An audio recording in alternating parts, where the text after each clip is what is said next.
Hello.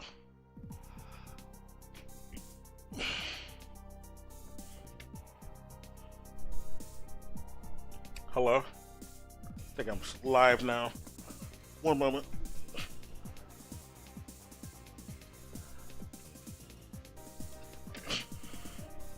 Got my controller. Okay. Oh, I took a photo apparently.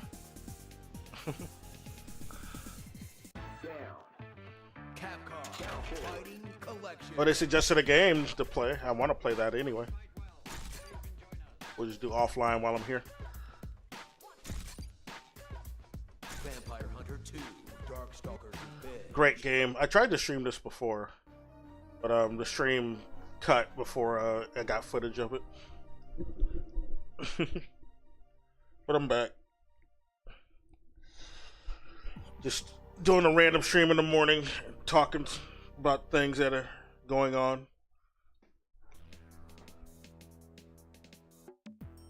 I was looking at the thing about Canada being smart and making a deal with China, trade deal with China for the EVs, basically. EV battery creation and EV car selling, apparently.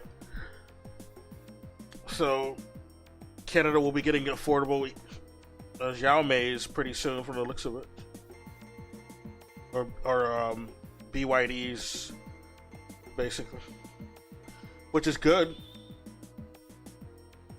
I don't want to be this motherfucker. We'll be him anyway, I guess. He's alright. He's just so bland to me. He's like the Ryu of the game. His character is cool though. He's got cool aura. I just don't like his moves. I don't like his. He's kind of like an unlikable guy too, though. But anyway. Other than that, there's also a good OAV series of this game that was really good.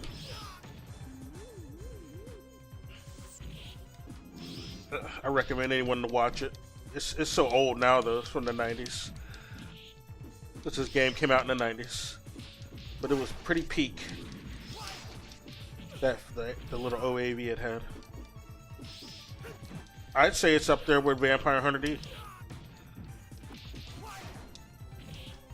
And it does have vampires. I mean, this guy is a vampire. But yeah, our neighbor to the north is making a good decision by deciding to go with the winning side, which is China. That's the right side of history right now. China. And Russia, I would say. And it seems the EU is waking up to that fact, because now they want to make deals with Russia instead of continuing the stupid proxy wars against Russia that the US was wanting the EU to do. You still got people like Ursula von der Leyen who wants to continue warring with Russia, because Ursula von der Leyen comes from Nazi stock. So her reasons for wanting to fight Russia are not necessarily solely because the US wants her to. She wants to fight Russia because because Russia killed her Nazi grandpappies. All right, her Nazi fathers, even, most probably, depending on how old they were when she was born. I forget, but yeah, I know she comes from a Nazi family who, like, they hold a grudge against the Soviet Union and communists in general, but especially the Russian ones. They're the ones who defeated them.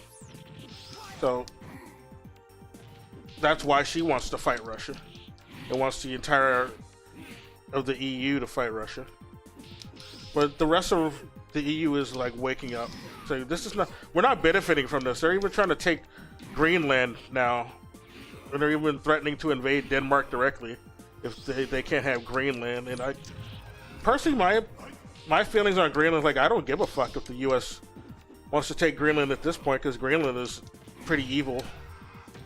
They helped the US run a bunch of like prison camps and torture sites already, so they're already a fucking US vassal state at this point. They've already been, so ain't gonna make any difference if they become like part of the US or get conquered by it. I would say that's karma at this point. But I'm ready for the U.S. empire to just die. So I don't really. I'm not really on board with them conquering anybody, but I won't feel bad for Greenland if it happens to them. They're like, they're not some poor, marginalized country, so won't bother me if they fall to the U.S. But yeah, this is making Europe nervous now. The rest of Europe is getting nervous. Oh, well, if he's fucking with Denmark, well, like how soon is it before he starts fucking with the rest of us? So now they want to make a deal with Russia. It's really funny. Like you should have been doing that, Europe. You should have been doing that. Russia was asking you to make, you know, treaties and everything, and you were ignoring them. You were freezing his assets and all this shit, like Putin's assets, other Russian national assets. Like, not that they care anymore, because like Russia's all on board with BRICS now. They don't really need those SWIFT assets anymore. They got BRICS. But yeah, they were. The most of the world is realizing that the U.S. is like losing its status. It's losing its influence in the world. So they're wanting to make deals with the actual winners, which is Russia and China. Like, more people want to work with them. The Global South wants to work with them because they're not even, like, more people in the Global South are being influenced by Russia and China, and they didn't even invade those countries. China and Russia didn't go in there and invade those countries. They didn't go and bomb them. All they did was make fair deals with them and agreed to help them build more infrastructure in their own land. You know, they gave back. That's how you should be as a trade partner. You're not supposed to, like, you don't treat your fucking trade partners like they're your slaves, which is what the U.S. does. They still want to do that shit in the Global South and be racist, you know? The U.S. is a racist country. This is how ICE is able to, you know, be active. Right? Because the U.S. itself is a white supremacist country. It ain't never stopped being a white supremacist country. It always was a white supremacist country. It was established that way. Like the country's founded on genociding a bunch of brown people and making slaves out of a bunch of brown and black folks.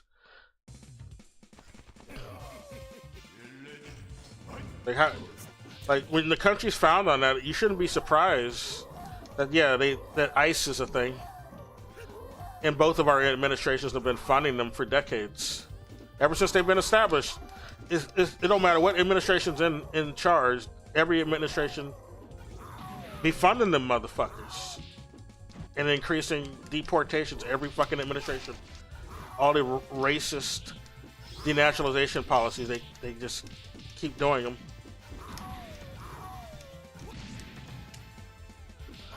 Like, ICE has been around longer than Trump. Like, when did it get started? I don't know. It was around during Bush. The second Bush. And they've been increasing funding ever since. Even when Obama got in. Even when Biden got in.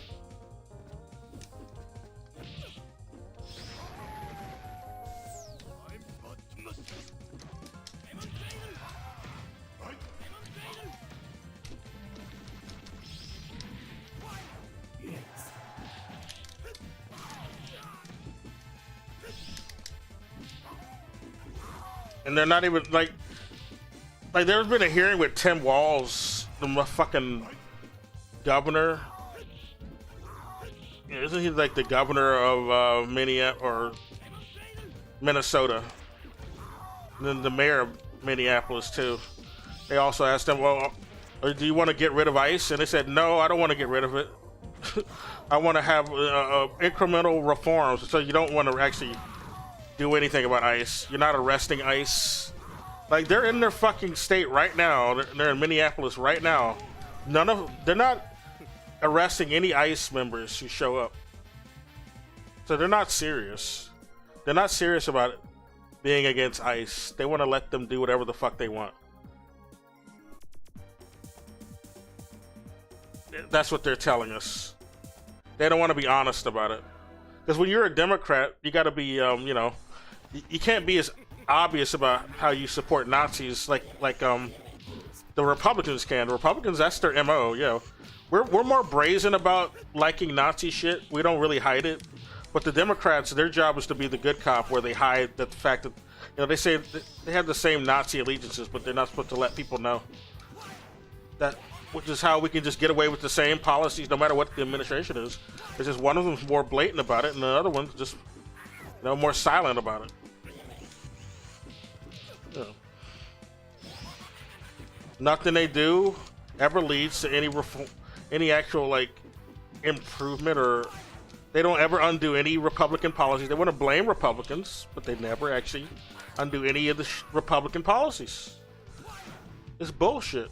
They're not serious, because we really just have one party. Oh, hello, Nedifix. Needs fix.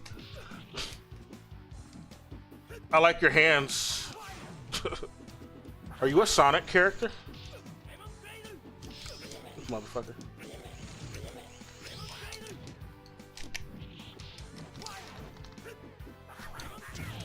Son of a mother.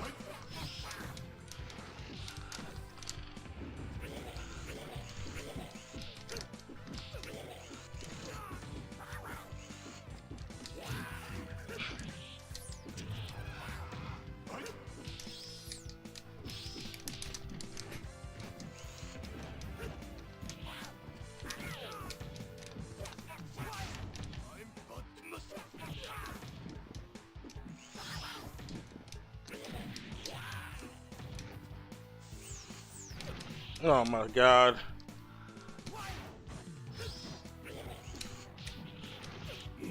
Wrecking me. They be getting harder the higher up you go in the tier. You're gonna be no openings. But yeah. This country's not for us, man. I just learned that the older I get, the more I learn that you can't reform this country because of what it's founded on, They gaslighted us all throughout my life growing up. Yeah.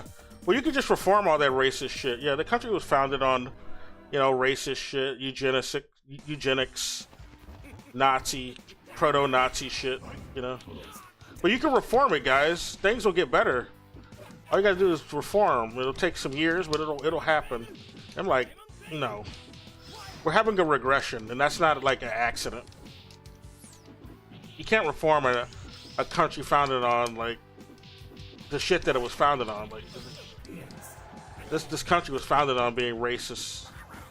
It was founded on genocide. It was founded on denaturalization, artificial whitening campaigns.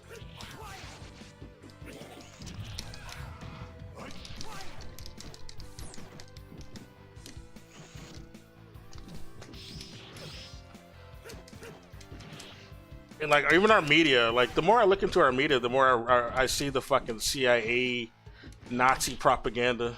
Even in shit that they try to use in masquerade as leftist messaging, or they made these fucking movies like Avatar. The new Avatar sequel came out this Christmas, and then they had that shitty ass movie with what's his name, DiCaprio. Oh my god. That movie called One Battle After the Next, where it's the movie's just making fun of revolutionaries and black activists. That's all that movie is. It makes fun of left revolutionaries. It's it shits on them. It's like some CIA movie, CIA approved, and that's what Hollywood is. It's ran by the CIA.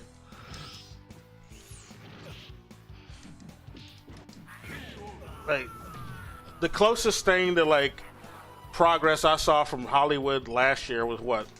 The fucking Superman movie, because it shit on. It basically was a subtle satire or criticism of Israel, and it was exposing the genocide going on in Palestine. But you don't see too many movies like that in Hollywood. because that's not the message. That's not the message in our major media, especially not our entertainment. Our entertainment usually reinforces capitalism and CIA narratives, and valorizing white crimes. Like, do you think Breaking Bad would have been as popular as it was if it was like if that family was white? For one thing, if that family was black, if that family wasn't white, it wouldn't have been valorized. But yeah, make the Breaking Bad show about a white family. They wouldn't even made the black father smart. He would have been a dumb janitor who talks in unintelligible he speaks with unintelligible vocabulary. They'll have him speaking like racist Hollywood ebonics, and the wife will speak the same way. Like, everybody would be speaking like Jesse Pinkman, but they made Jesse Pinkman sound smarter over the course of that show. But they'll be sounding like how Jesse Pinkman was speaking at the beginning of that series, Breaking Bad. Every black person on there will be sounding just like him. If that show was about a black family.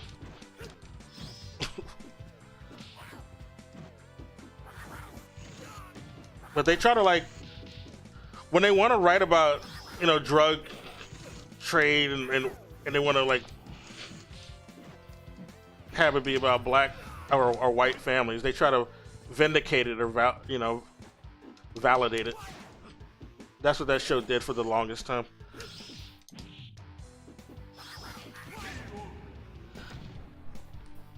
But yeah, they had this fucking movie with one battle after the next, where it's apparently one of the characters, or Perfidia, she's supposed to be inspired by Asada Shakur, and I don't see how. Looking at the shit I was looking up about that fucking movie, she's like a complete opposite sort of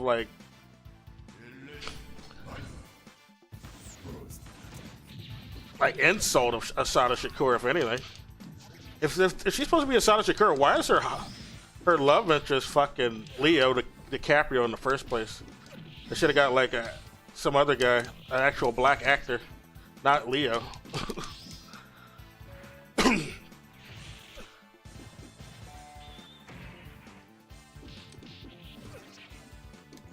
And Leo is also pro-Israel, so fuck him too. Fuck that guy. No wonder they got him. So I'm looking at the details of this movie and looking at trailers of it, and and I looked at scenes of it on YouTube, and I don't want to pay money to see this. It's like a fucking minstrel show about black revolutionaries and left activists and revolutionaries who were proactive, did direct action. Asada Shakur never abandoned her kid, or willingly. They didn't want her to abandon her kid. She didn't want to abandon her kid. But this movie goes and makes it it presents the black woman as callous and selfish, and they have no morals. They're complete nihilists who are doing revolutionary work, which is antithetical to being a revolution. You're not a nihilist doing revolutionary work. You're some privileged scumbag who sides more with Nazi ideology if you're a nihilist. That's how it was so easy to turn Nietzsche writings into Nazi Nazi morality, basically. People say, well, they just misinterpreted Nietzsche. And I'm like, it's not hard. You go read original Nietzsche. It's not that hard to misinterpret it. All right. They liked the Nietzsche shit because it was easy to validate Nazi desires. That's what it is. I don't want to hear any of this coping bullshit. Oh yeah, it's his sister's fault. She misappropriated it. I'm I don't want to hear that bullshit. That's a cover story. Ain't nothing about Nietzsche telling me he hated Nazis. I wouldn't be on board with what they're doing. Fuck out of here.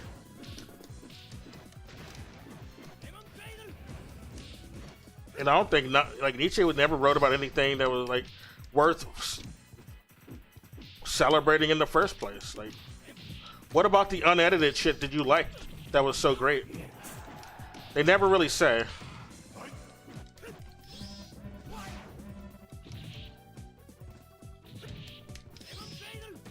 Like, what did he say that fucking that like what did he say that's on par with like what Marx or Engels wrote? Because then I'd probably give a fuck. Like if it was some good shit like that. But no, it's just some selfish bullshit, selfish white bullshit. That's all it was. That's why they liked it.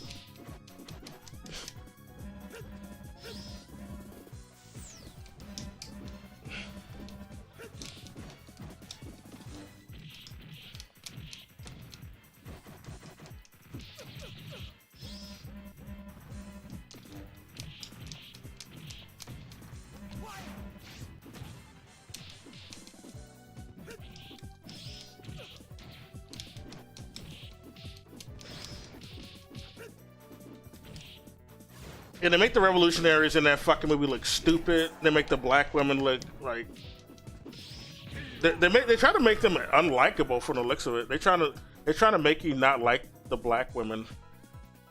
They're Perfidia. They even give her a bad like name. Why would she pick that name? Perfidia. This character who's supposed to be based on Assata Shakur. Go look up what Perfidia means. It's like these white people. It was a white director, clearly, who like made this movie or trying to shit on Assata Shakur, if anything, and you know the Black Power movement in general, because you know these are Black Power activists, especially Jungle Pussy, which is one of the characters in this fucking movie, like a fucking insult to the Black Panthers. Fuck that character. That was the most coonified character I've ever seen, man. Whoever wanted that role or got, you know, that the actors who did that role really wanted them butter biscuits because she had no fucking dignity.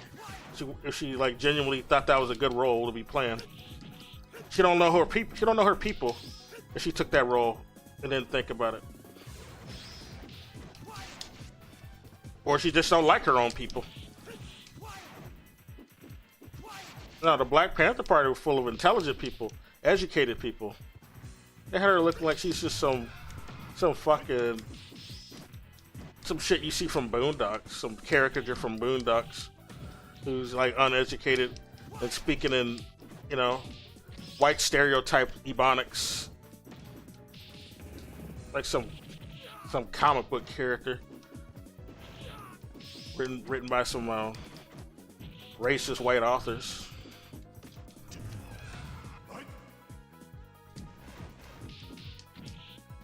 I'm Jungle Pussy.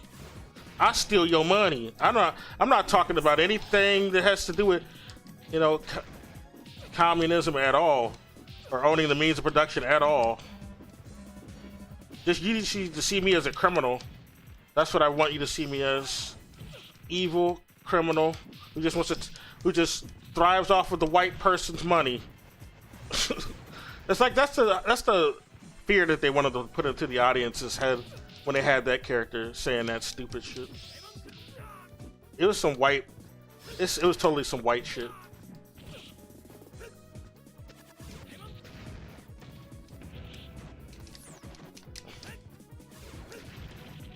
Yeah. Something Anderson was the name of this fucking director. Look at this fucking stupid ass. I gotta see what else he made. I'm gonna look it up right quick.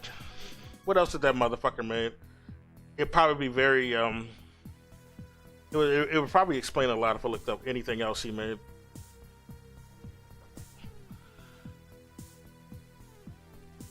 What does it say?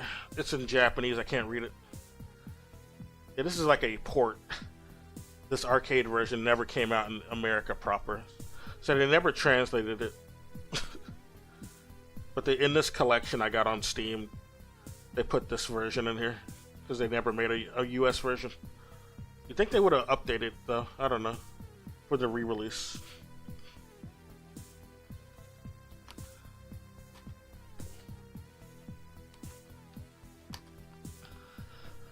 Yeah, movies like that just makes it more obvious that, you know, Hollywood is not our friend.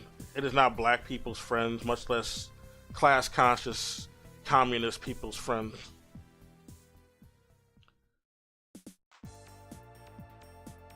And then I gotta look at that other fuck movie that came out this year. And there was also that fucking Wicked movie. I only saw the first one, but the Wicked, I need to see the second one to see if my thoughts are further confirmed. But the first one kind of rubbed me the wrong way in retrospect. I was kind of in the moment with the songs and performance, you know. But the messaging is kind of like, it looks like it's trying to be about, yeah, we care about equality and stuff. But then I gotta see, like, how do they represent the marginalized? You know, I noticed like the marginalized in the first fucking Wicked movie are represented through animals. So it's like in the Wicked Witch is represented by the only black character or the only main black character in the movie, but she's green, and they're acting like, oh, we only hate her because she's green, not because she's a black person with green paint on her face.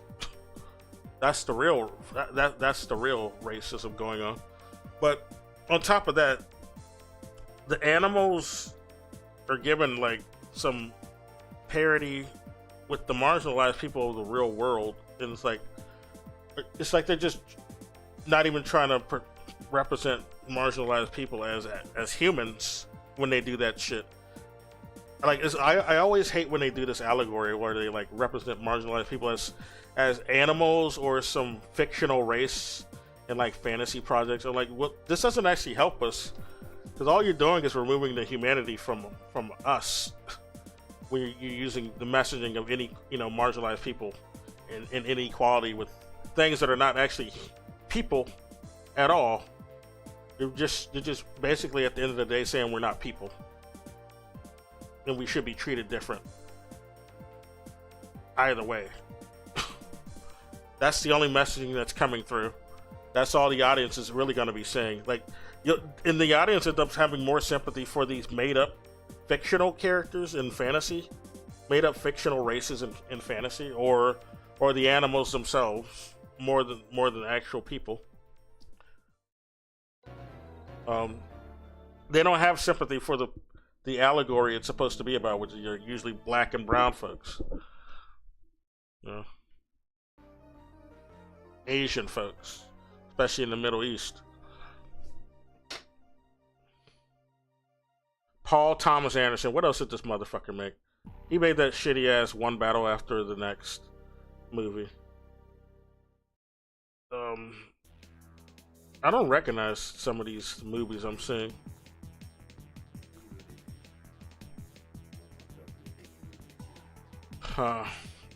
Yeah, Hard 8, Boogie Nights. He made Boogie Nights. I didn't really see that, but people liked it. He made Magnolia. He made Punch Drunk Love, which I did not like.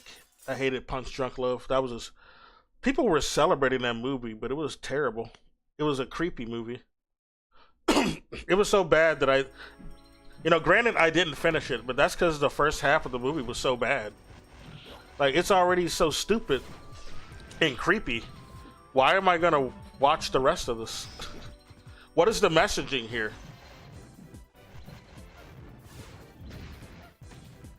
There Will Be Blood. Yeah, I heard about that, but I never saw it. So a lot of the shit he made I've not really seen all of, or not fully anyway. The only one of these I've watched is Punch Drunk Love. I did watch Boogie Nights, but I forgot all about it.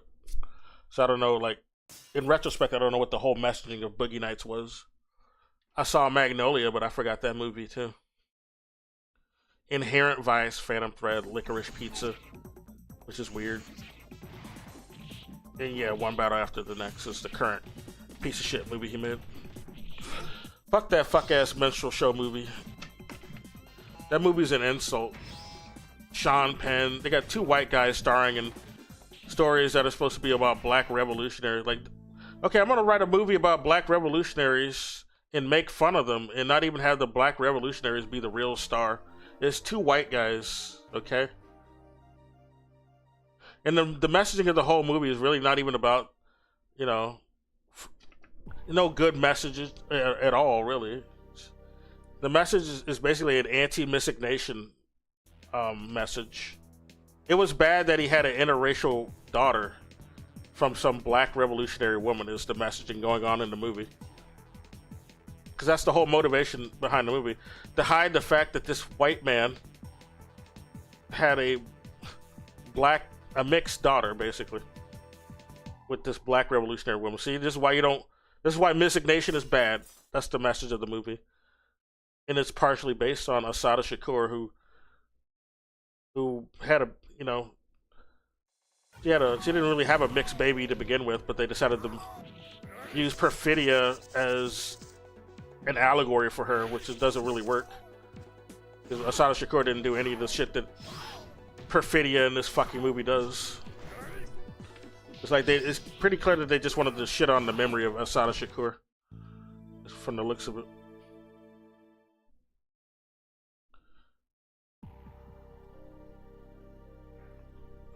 Yeah, Hollywood is not our friend. It's been obvious to me for the longest. Then they got the Avatar movie. Like, I already had my reservations about the first Avatar movie because it's just another like white savior movie. Oh, okay. Well, these dumb indigenous people who are supposed to, you know, these blue people who are supposed to represent indigenous black and brown people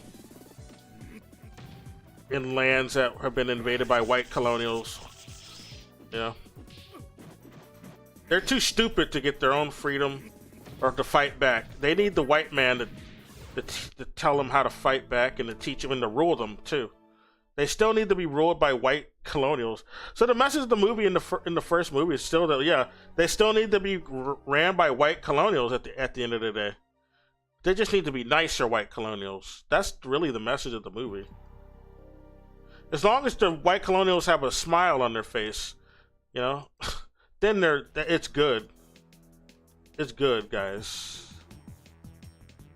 And then I watched the second movie, which the second movie it seemed like it tried to do a reversal of that message. But then I noticed at the end it was doing some fuck shit that seems to have solidified what I thought they were gonna do for this third movie, where it's like it's just some same sides bullshit message where, oh, you're racist against the white invaders now, guys. You're racist. See, you could be racist too. Black natives whose land we invaded and genocided and bombed the shit out of and raped the resources from. Yeah, you're the racist ones, really. You know, you gotta have some reflection. I'm like, no, motherfucker, you guys are invaders. You're not from this fucking planet. Them being mad at you makes sense. So, like, there's this fucking white character that they introduced in the second movie, who's basically like some leftover son of the main antagonist of the first movie, this white general motherfucker. I'll play another round.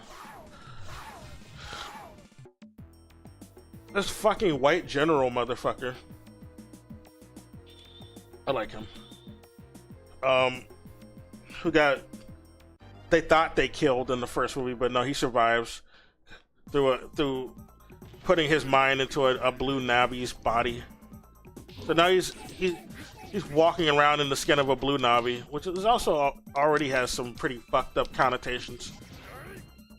You know, it's basically blackface.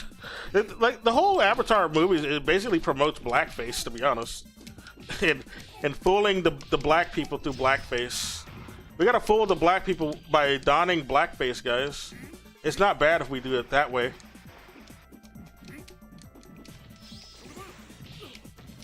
Or get a puppet. It basically promotes, you know, black puppetry.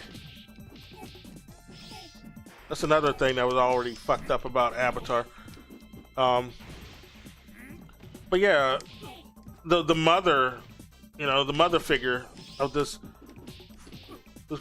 representing, you know, indigenous black race through an alien form is all of a sudden being a hypocrite because she hates the child of this general, this white boy that they who got orphaned after they killed the general. He's been living among the Na'vi, and he's adopted the Na'vi ways because he's so sympathetic to the Na'vis. You know, that's just that he decided to live among the Na'vis. He's been helping them. Like he's another white savior that comes into the movies now, which is how he's treated in this third movie. He's the actual white savior now. Like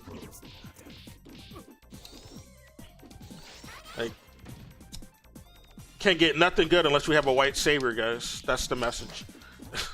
And the mom is wrong to not like him because she's just being a hypocrite racist, and she's not mad at him because, you know, he saved the fucking evil father from drowning in the second movie, which is a real good reason to be mad at him, if anything. But I don't think they even point this out. I don't even know. I've been seeing a lot of messages. I mean, a lot of, you know, commentary on the movie. I'm like, did people just forget that this motherfucker saved that evil ass Nazi from drowning in the second movie? It's not like she's disliking him for no reason from the looks of that. I also noticed in the end part of the second movie, they were trying to make the mom look really scary and evil when she's offing these fucking invading white colonials, these Nazis, basically. She's killing them, but they try to make her look real evil and vicious. It's like this, man. I'm like, these white directors just can't fucking help themselves. They always got to try to make the people who are defending themselves look bad in some way, or even evil. But I noticed that cinematography going on. I'm like, okay, they're gonna pull some fuck shit, aren't they? And sure enough, this third Avatar movie does that. It's like and it does that fucking reverse racism narrative. It's like this is like Nazi messaging. It's not pro indigenous or anti-colonial at all. It's pro-imperialist. It is pro-colonial with messages like that. Even the first movie was already pro-colonial with this message. Yeah, you need white saviors, guys. He needs to run your tribe. That's how you'll be safe.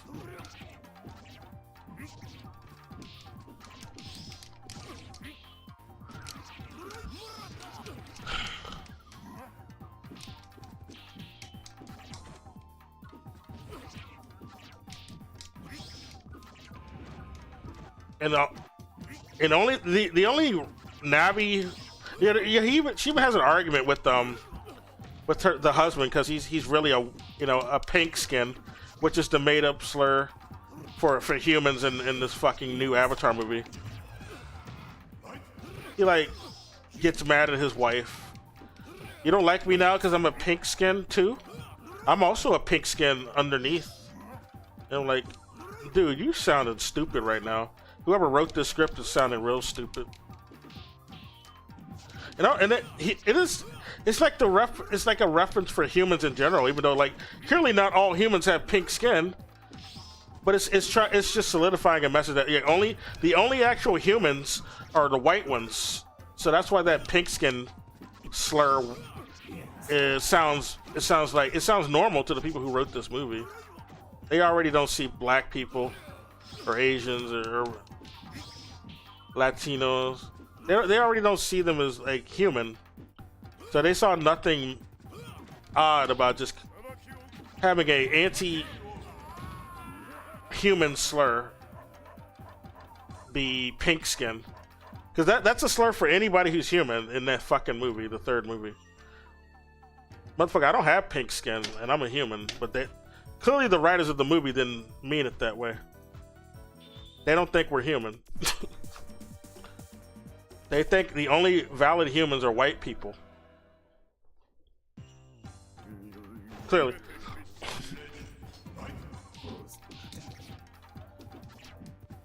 Yeah, the husband and the wife have an argument. A bullshit argument. Because they want to especially drill in the message that, yeah, the only good Na'vis are really the ones who are mixed. But there's a family of mixed Na'vis by the point of Avatar 2, and then Avatar 3, of course, they come back. There's more mixed Na'vis. And they're going to be the real heroes on top of this white boy who's not even a Na'vi. The white boy is the real hero. Not even the mixed Na'vis can be the real heroes. It's got to be this white boy. He inherits the entire culture of the Na'vi, basically, is the hero of the Na'vi. Like, it's just same Dances with Wolves, Last of the Mohicans bullshit.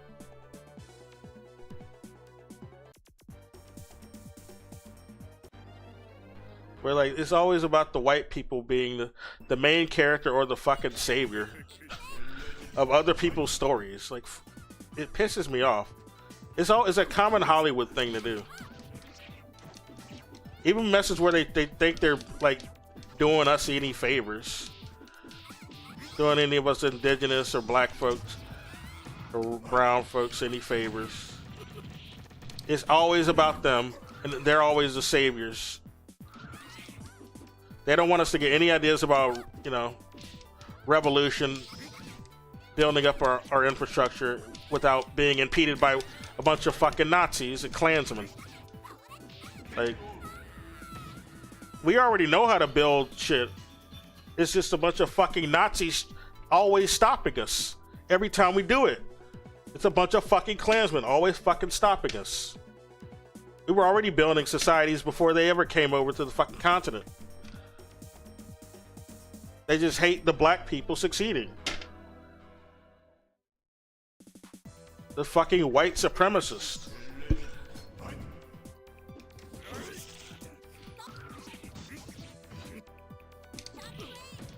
They can't coexist. Evil ass parasites like that can't fucking coexist. They think they're too much, they're better than everybody. That's what they think. They think they're too good to coexist. And that's why we got the shit we got going on right now with ICE. That's only possible because of this fucking country. It's already been set up to, like, push white worship.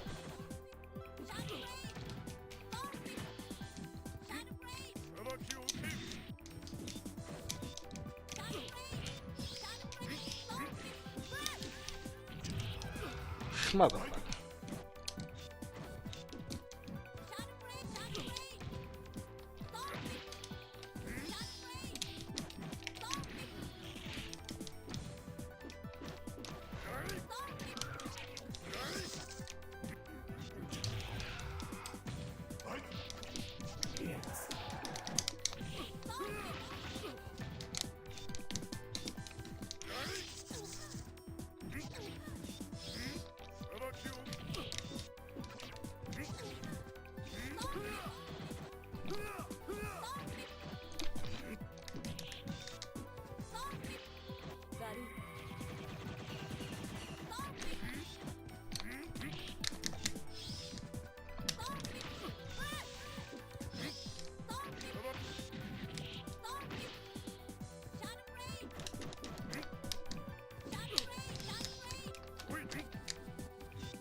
Yeah, motherfucker. Okay. She's so fucking slippery. Stop it, bitch. Alright, oh well. Yeah, Hollywood isn't. I don't fuck with Hollywood. That's why I don't watch anything. I don't watch any TV shows anymore. I don't watch a lot of movies. But the last movie I watched was that fucking Sonic movie. In theaters, anyway.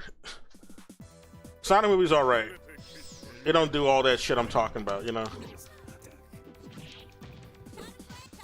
That's the rare shit I'll tolerate from Hollywood.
All right, we got her. Anyway.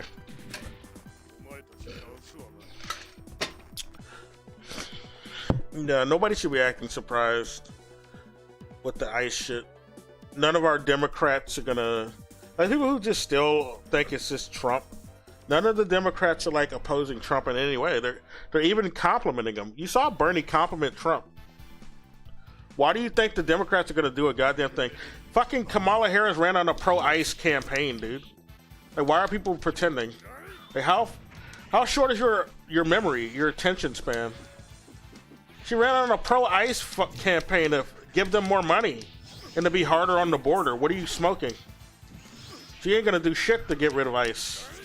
She ain't gonna do nothing about ICE.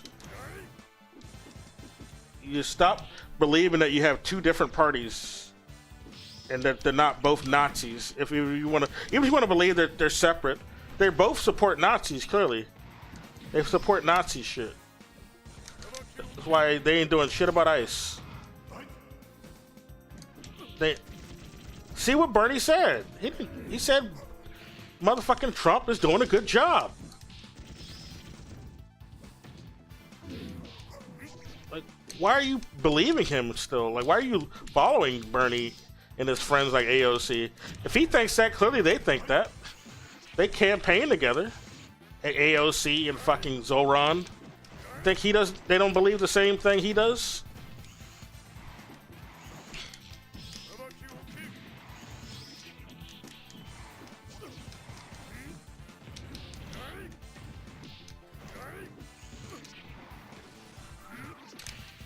Motherfucker. Okay.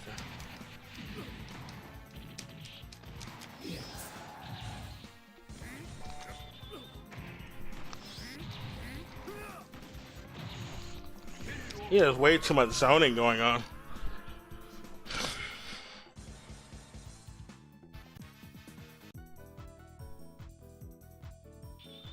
So, like, yeah, I'm leaving Nazi Germany right now, or Jim Crow. Like, people want to say, like,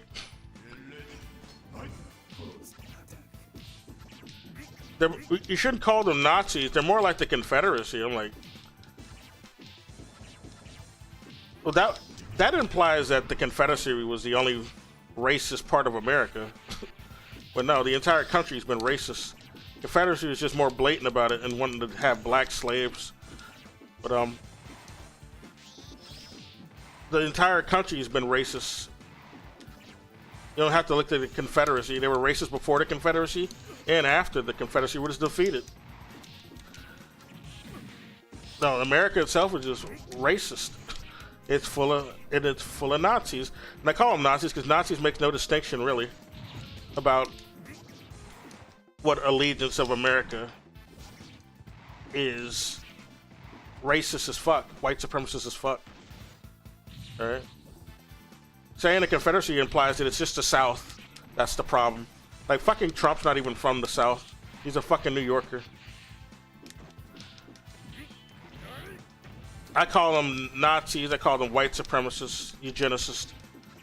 Eugenicist is the good word, because it's like that's what's going on. Eugenics ideology.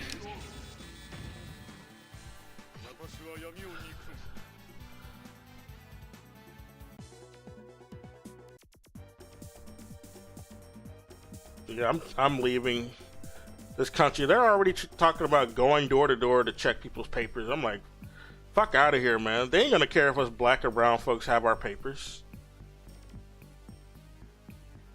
So like, unless you strapped and the whole community gonna back you up, that ain't gonna go very well. I'm trying to get out of here. There ain't no saving this country right now. Ain't no saving it. Because you got people thinking they too busy thinking they can just reform shit. No. You gotta literally fight them. You gotta literally fight these motherfuckers. That's the only way things are gonna change. You cannot reform a Nazi regime, a Klansman regime, eugenicist regime. That's not how that works.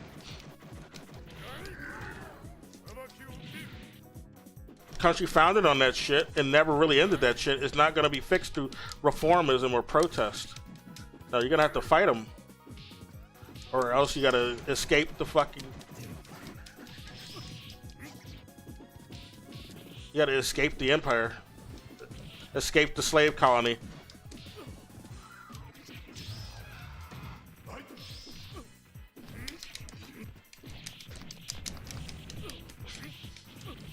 Motherfucker.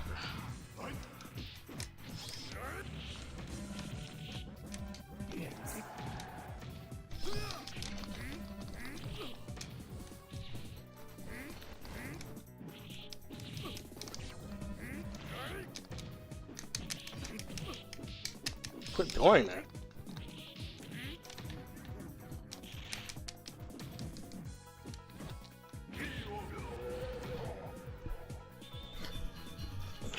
Gonna have to literally fight these assholes.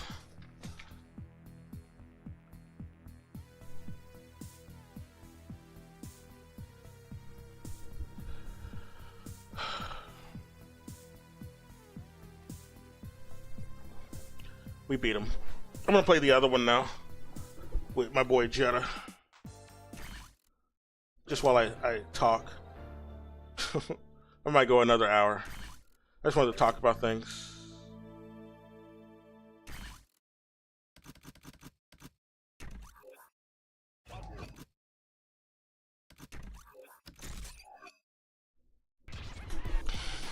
But you got people talking about like we got to do a strike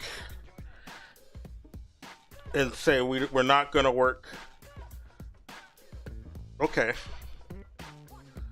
Like the economy is already bad. And the economy doesn't run on like service economy anymore or anything else you could say. We don't have like an actual manufacturing industry anymore.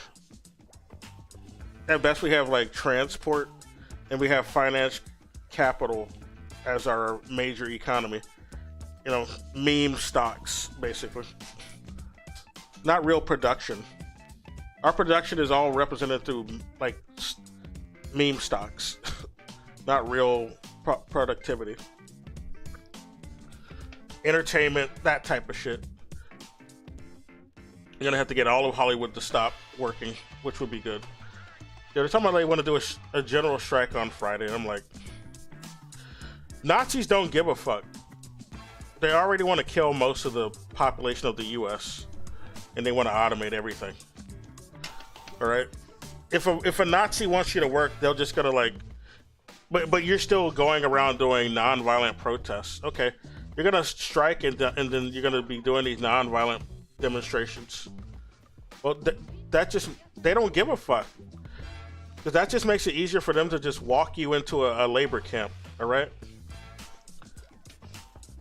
You think those people in those labor camps wanted to do that? You don't think that there's protests before they were walked right in there and forced to do labor? That's what the fuck happens, right? You get people walked into a fucking plantation. So if you ain't gonna non-violent, if you're not gonna, you know, resist them, you're just gonna do the non-violent resistance shit. That's what's going to happen to you. All right? That's how they're going to get their work going again, if they're really that desperate. Or they'll walk you into a gas chamber if they don't fucking need you. That non-violent resistance shit don't fucking work. All right? The Nazis weren't defeated that way. They had to be fought. No protest was doing it. All the people who did the nonviolent protests were walked into them camps. I'll play this right quick. Cyberbots, Full Metal Madness. You got a bunch of these bougie white people saying that's what we need to do. We need to keep non-violently protesting. You don't want to give them any ideas. Don't retaliate against them. You don't want to give them any ideas to do martial law. Like, motherfucker, what the fuck do you think us black and brown folks have already been dealing with? This is a white, like the white suburban take. I mean, some white people are waking up after that white lady got shot in her suburb, the Renee Good lady. Yeah. I mean, that's what they were talking about. Whenever they say don't give them any ideas, it'll get worse. Like a lot of us black and brown folks already been experiencing bad shit like that. She was just hoping it would just stay with us, is what she meant. Like a bunch of, like, I heard a woman say this, but a lot of these motherfuckers who are saying this, they're typically white from the suburbs, or at least colonized, probably living comfortably somewhere. Yeah, the people in less fortunate environments are already experiencing what you're talking about. So don't tell them that they shouldn't resist. Don't tell anybody else. Like, don't even try to present this narrative that, yeah, it'll be bad, it'll be worse if you fight back. Shut up. They doing that because they know you're not going to fight back. They're getting cocky because they know you're not going to do anything. That's the real issue.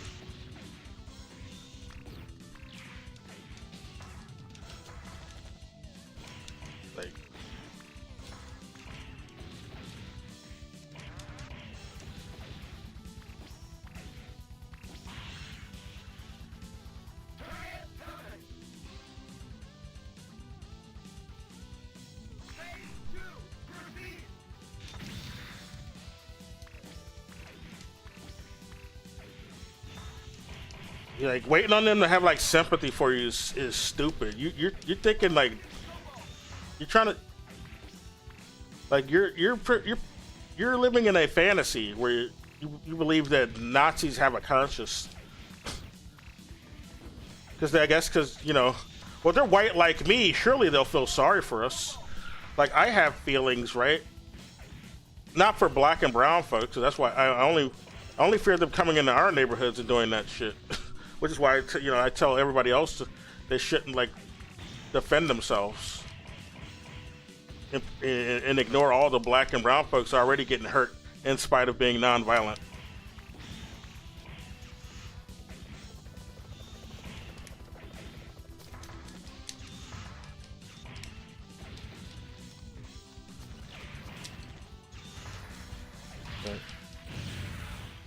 They've been killing black and brown folks for decades, shooting babies even.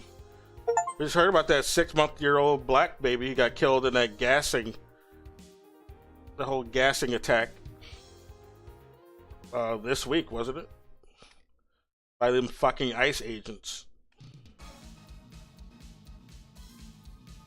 We're supposed to, like, not do anything though. Don't give them any ideas, guys. I mean, sure, they'll keep killing your babies, but don't give them any ideas by doing anything about it. Fuck that shit. It's already bad. Time to do something.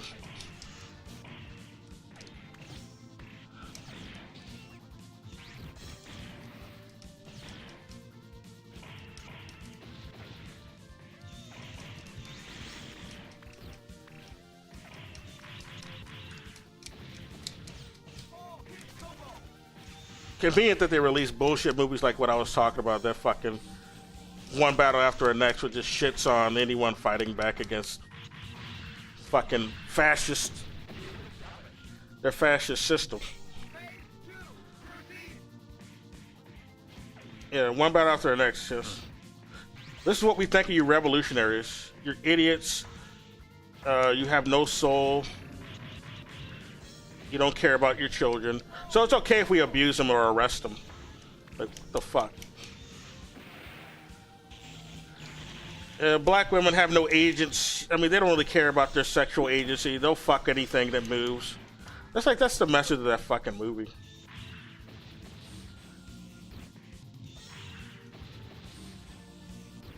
And they'll sell out anybody just to be. They'll sell out their entire fucking movement just to be free. All right, they're disloyal rats. Is basically the message of that movie. Like fucking Asada Shakur didn't sell out her crew. That's some fuck shit that some white writers made this fake ass allegory for her do. That movie goes like I'm putting that movie in the same pile as that Butler movie. It had that other motherfucker. What's his name?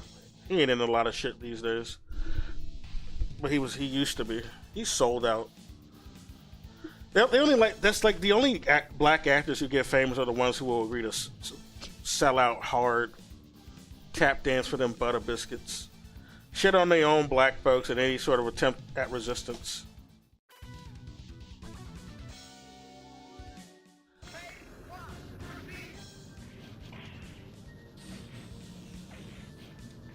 Otherwise, you know, you ain't gonna last very long.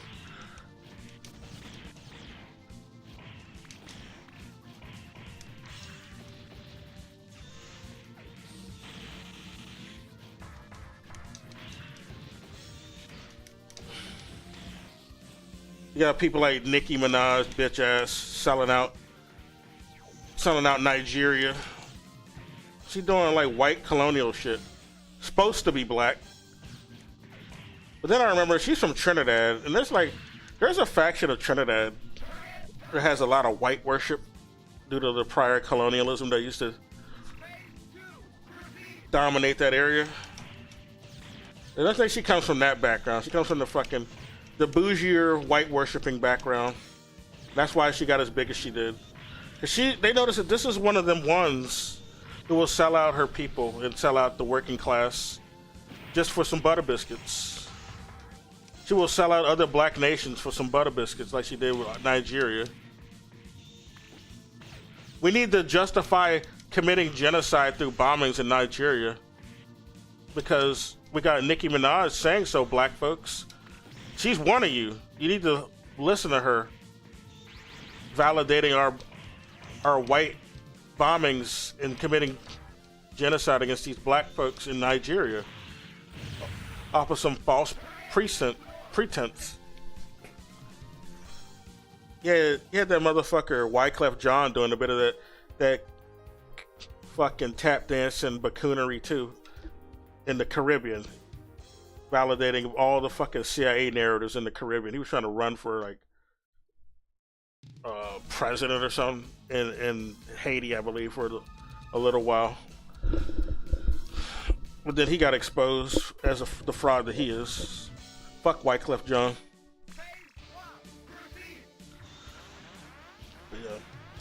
Yeah, these are the popular celebrities they allow to come up.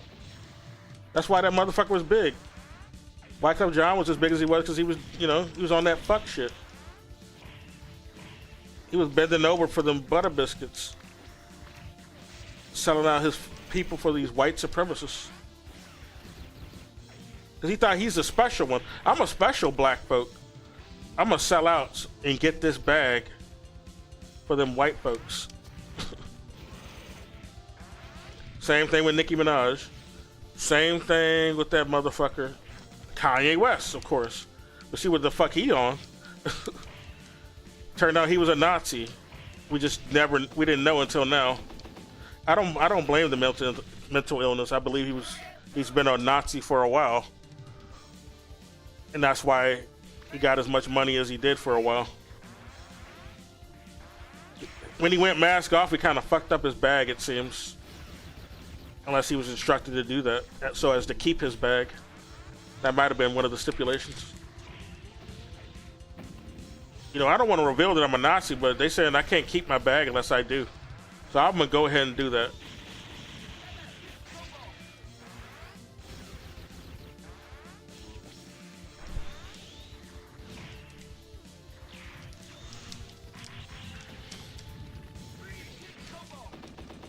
That's what I think was going through his head.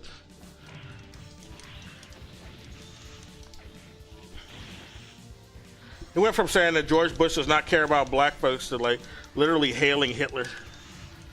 He might have always been a fraud, or I don't know, or they got to him a little later. But he got convinced to get on that fuck shit. Oh, he was almost dead. Fuck off, game. I was fucking his shit up.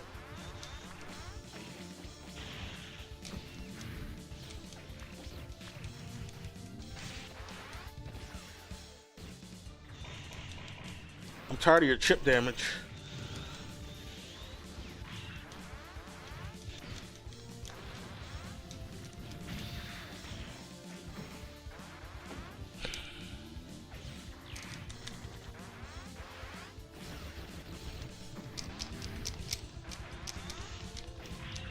Okay, what's my special? He's zoning the fuck out of me.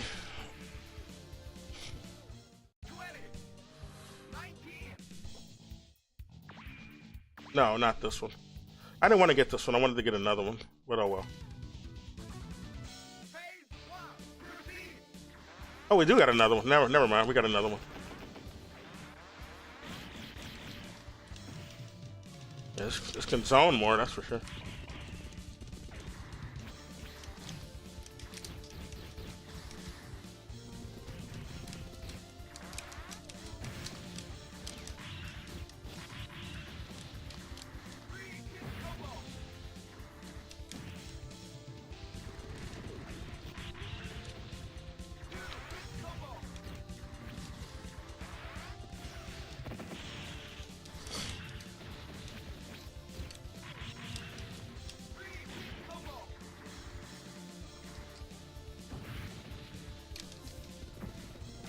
Shit.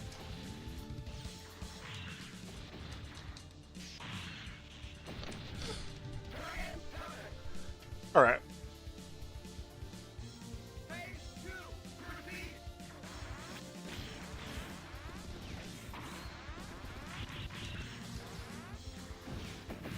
Cedric the Entertainer, I believe he was also one of them sold out motherfuckers. Tap dancing for butter biscuits, especially after that barbershop movie.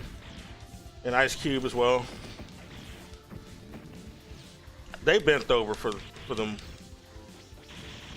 fucking Hollywood Nazis. And Zionists. Well, they're just one and the same, really. Zionists and Nazis.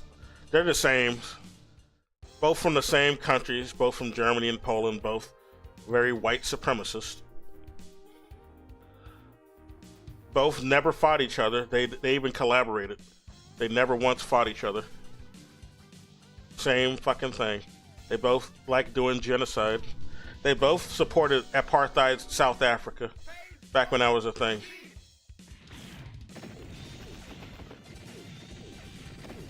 Like, you know, Israel tried to help South Africa do a genocide campaign where they got rid of all the black folks and tried to sterilize a sterilization campaign against black folks in South Africa. Israel helped them with that. Helped them fucking Nazis over there. But I don't owe nothing to fucking Israel. You got these fake motherfuckers saying you owe something to Israel. What do I fucking owe? They wanted to genocide us in our own fucking land. They helped the Nazis do that shit.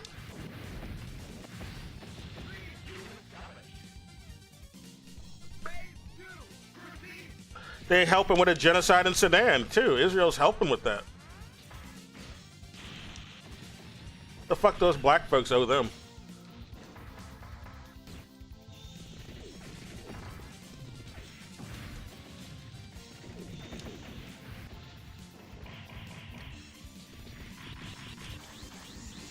In Somalia, they're also helping with the genocide there as well. Helping with attacks there anyway. In Ethiopia.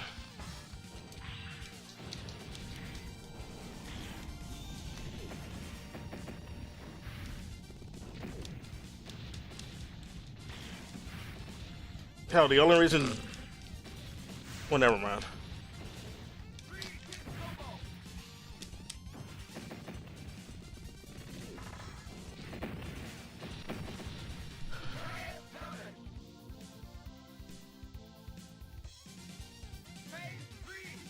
No, I didn't, you robot. Shut up. Nobody gives a fuck about your robot viewers.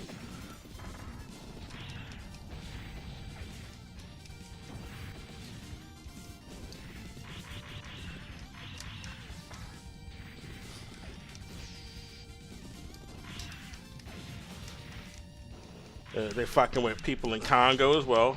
That's another reason why people in Congo are suffering. Probably because of Israel.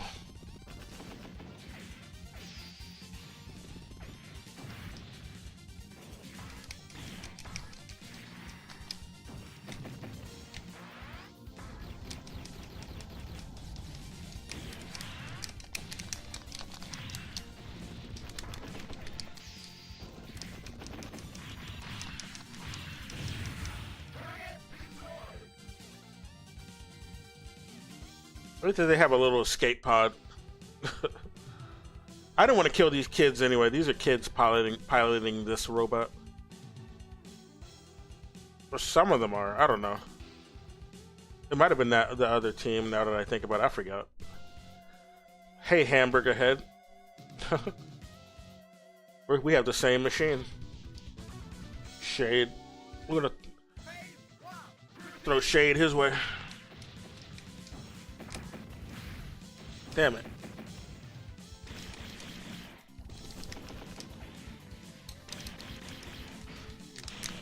No, we don't like that. We don't like that around here. Stop it. Stop zoning the shit out of me.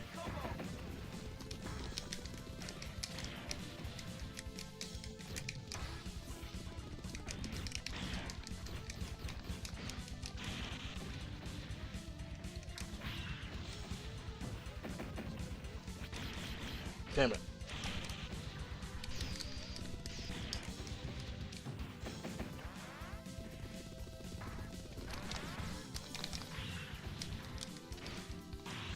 God damn it. Why did it make me do that?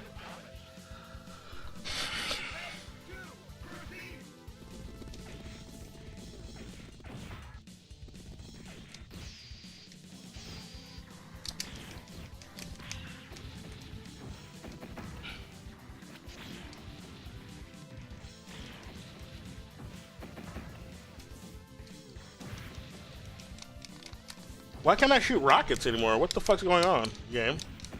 Where are my rockets?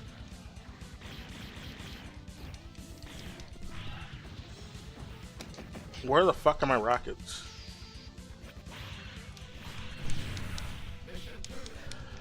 I'm gonna get another robot. Fuck this. Spider one's not bad. Oh, that's not the spider one. Well, whatever, we'll use it. I like playing Santana because he's the only black character in the game. He's one of the cooler looking characters anyway. Also, Jinsei Otomi is in this game. He's from the Marvel vs. Capcom games. You can ride around in his robot, Blodia. I was fighting with him at the beginning. He's the main character of the game. But I like Santana because he looks cooler. And he's black. I like Jin too, actually. I play him sometimes.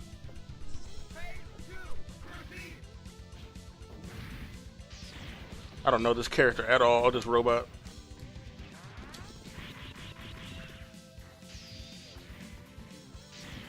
Fuck, he's so slow and weird. Can't get close to him either.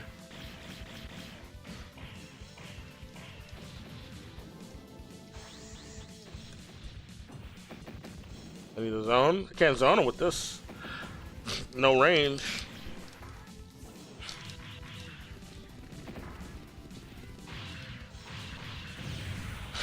Man, this robot sucks.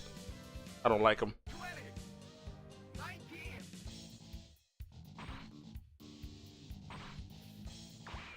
Who's this one?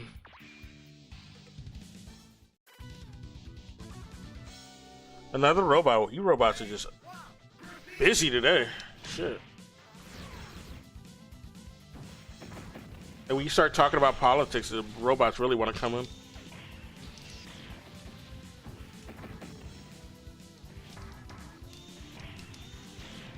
start talking about white supremacy, which this site really loves. They really want to come in, these fucking robots.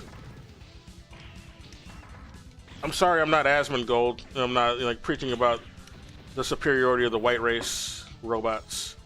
You don't have to come in all hardcore like this stuff.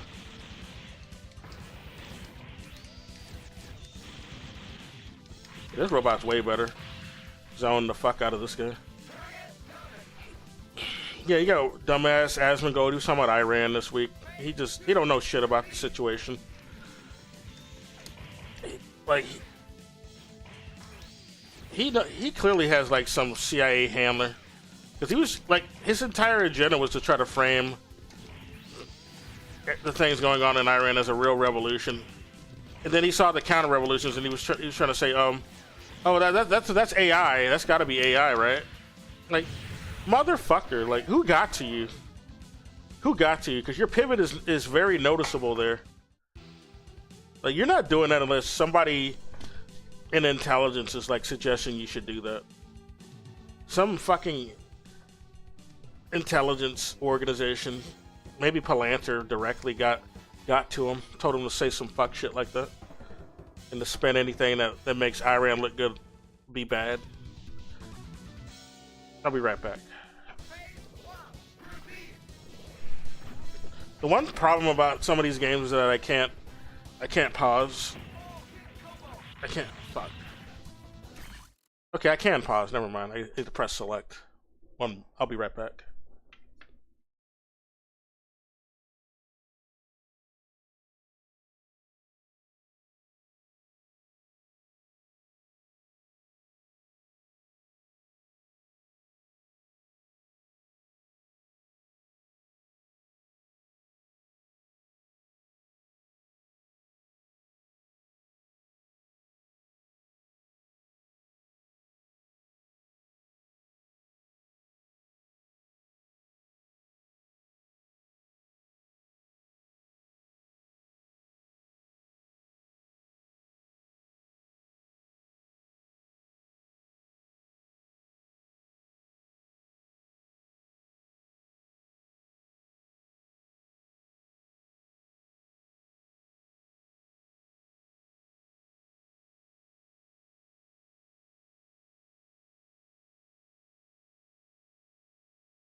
Okay.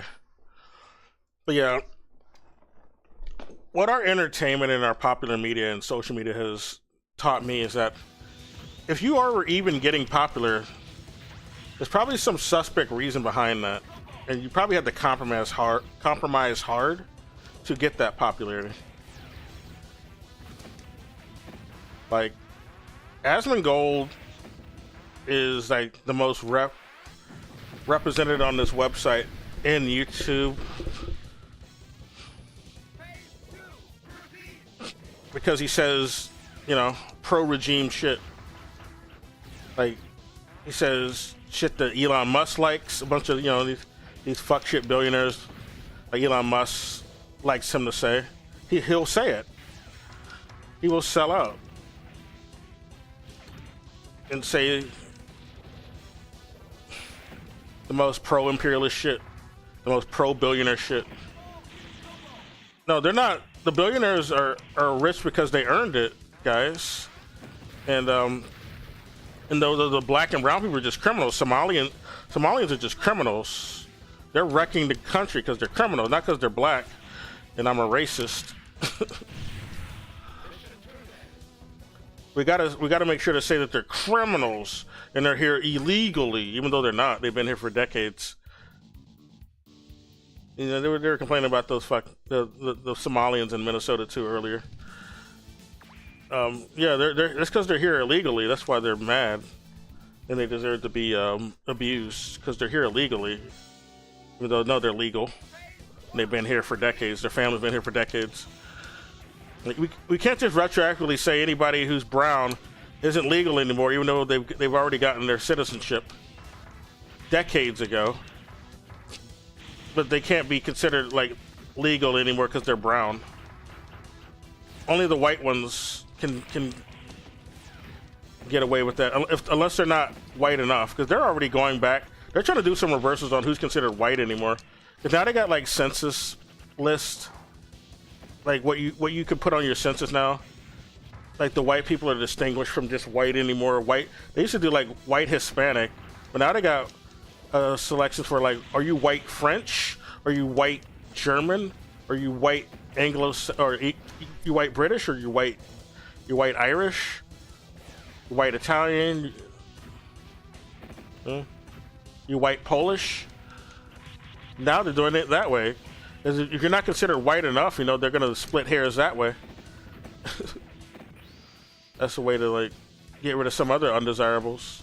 Really, it's a way to just go after people who, even if they, you know,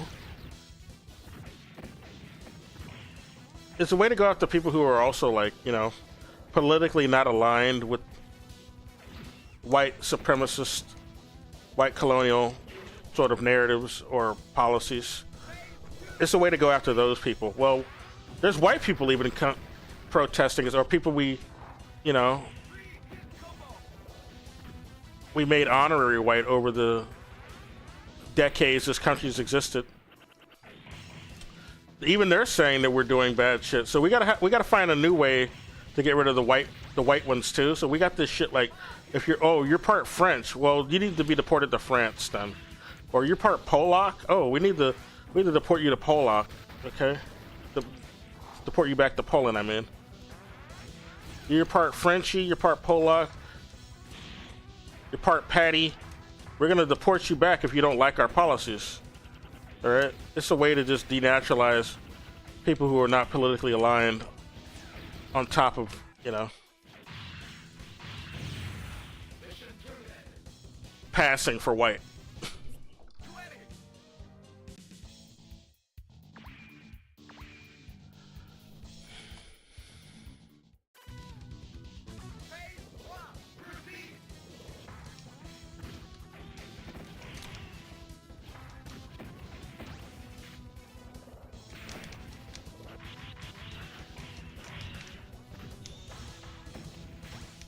Like, fuck all that going door to door shit. I'm just gonna leave the country where that shit pops off over here.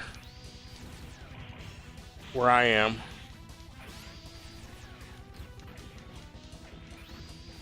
Shit. Ain't gonna force me to stay here with these fucking Nazis and be sent off to a plantation if they don't fucking kill me. Or lynch me. Well, yeah, I mean, you know, in a more visceral way than just normal killing.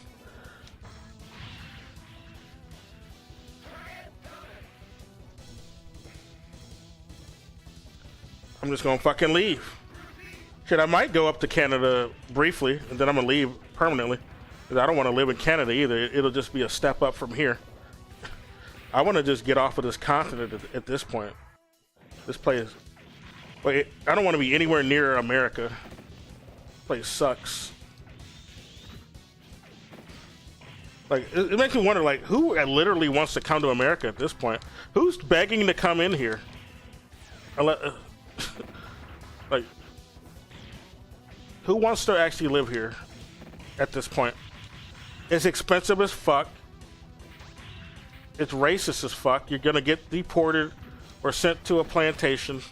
Like, what is the desire to come here now? Like, everything costs way more over here than if you just stayed at home in your own fucking country. Like, I can understand wanting the dollars because the dollars will like go far in your own country. Some countries, because the value of the dollar is higher in certain countries. That's not gonna last long though. Like, long term, the dollar's gonna be like, ain't worth shit. It ain't gonna be any better than a fucking ruble back in the 90s, you know? Ruble was worth nothing in the 90s after the fall of the Soviet Union. I won because I had the most health. But yeah, there's no, like, what is there to even desire about America? The entitlements? What entitlements? They're talking about checking people's like social media history before they're allowed to come into the country. 10 years worth apparently. Like, what the fuck? Who wants to put up with that? This country is not that desirable. And they're having the World Cup here. Like they might as well just change the location because nobody's gonna be wanting to come up in America with those rules. Like I don't know who would want to come here.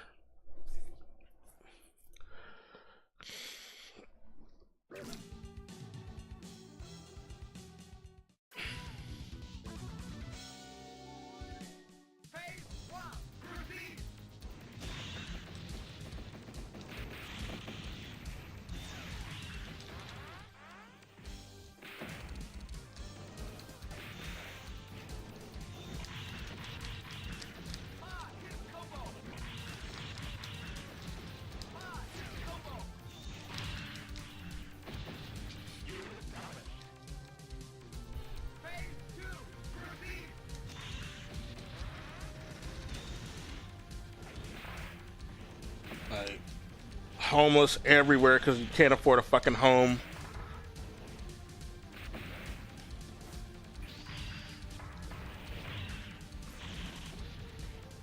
Who wants to actually live here willingly? Other than some Cuban or Venezuelan exiles who are already rich, and they got a stimulus to come over here and to help them. That was just so they could help them fight the new Venezuelan and Cuban regimes after Castro and the likes of Hugo Chavez came in.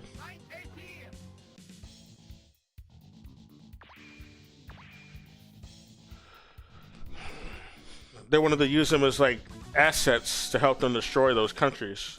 That's why they even offered that stimulus to them. Those exiles.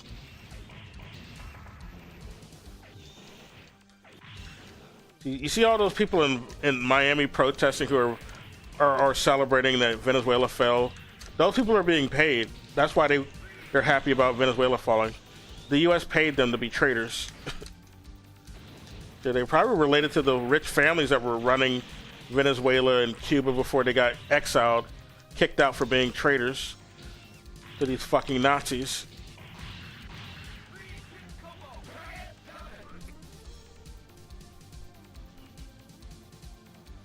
And they want revenge because now they're not able to exploit the people anymore.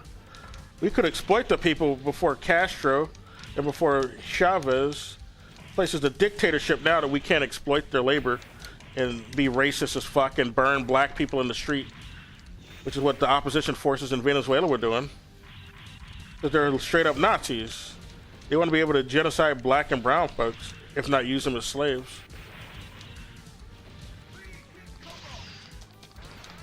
What the fuck is this pose? Why was I doing that? I'm getting hungry.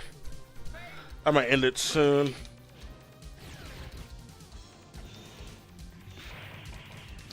I'm gonna check something though before I go. I'll probably just eat on stream, to be honest.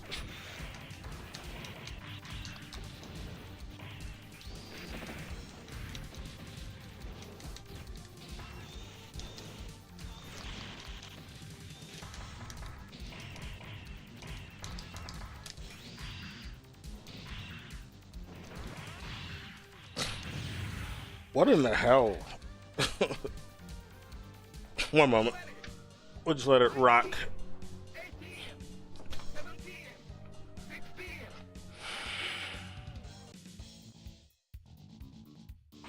What is this robot? Oh. Oh, I forgot about these. There's like 12 robots. I forgot all about that.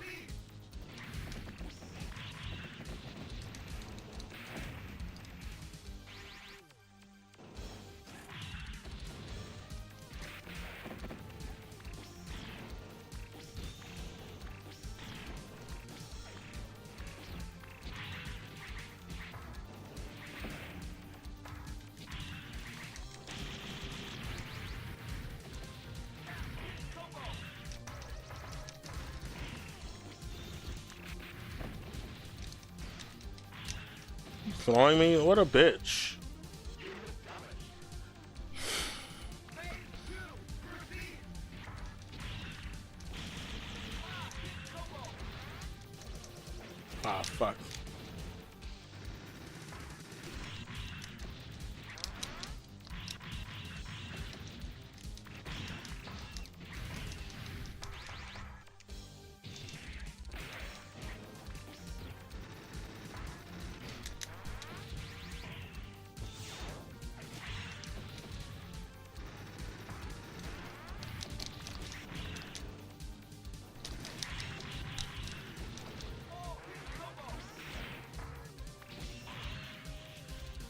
Excuse me.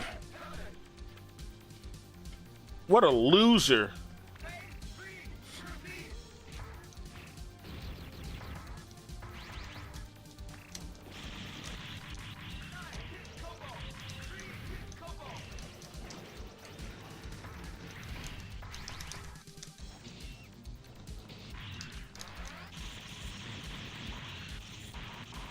Damn, you got fucked up.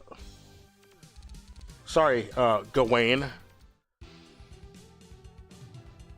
His name's Gawain, this pilot. He dressed as a knight, too.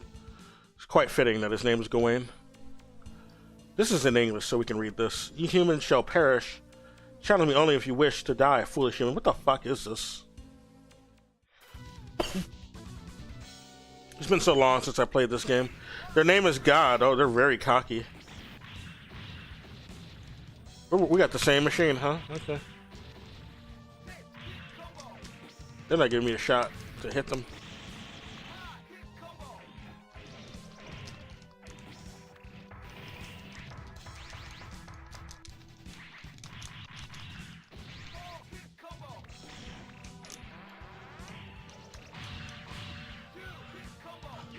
Okay, fuck that hoe.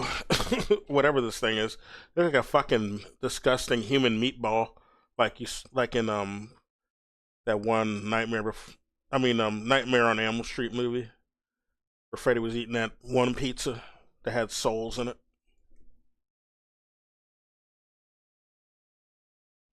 Pretty gross. No, this is not what I was trying to look for.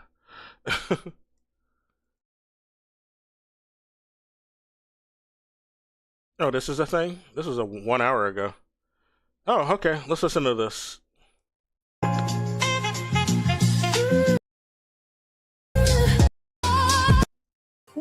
The Mossad so safely. Many of oppression. I absolutely do not support the way the Iranian government has responded to that. I think that the Iranian government and every government should respect the right of people to express. Okay, there's that sold out motherfucker Zohran Mamdani supporting this regime change color revolution that happened this week.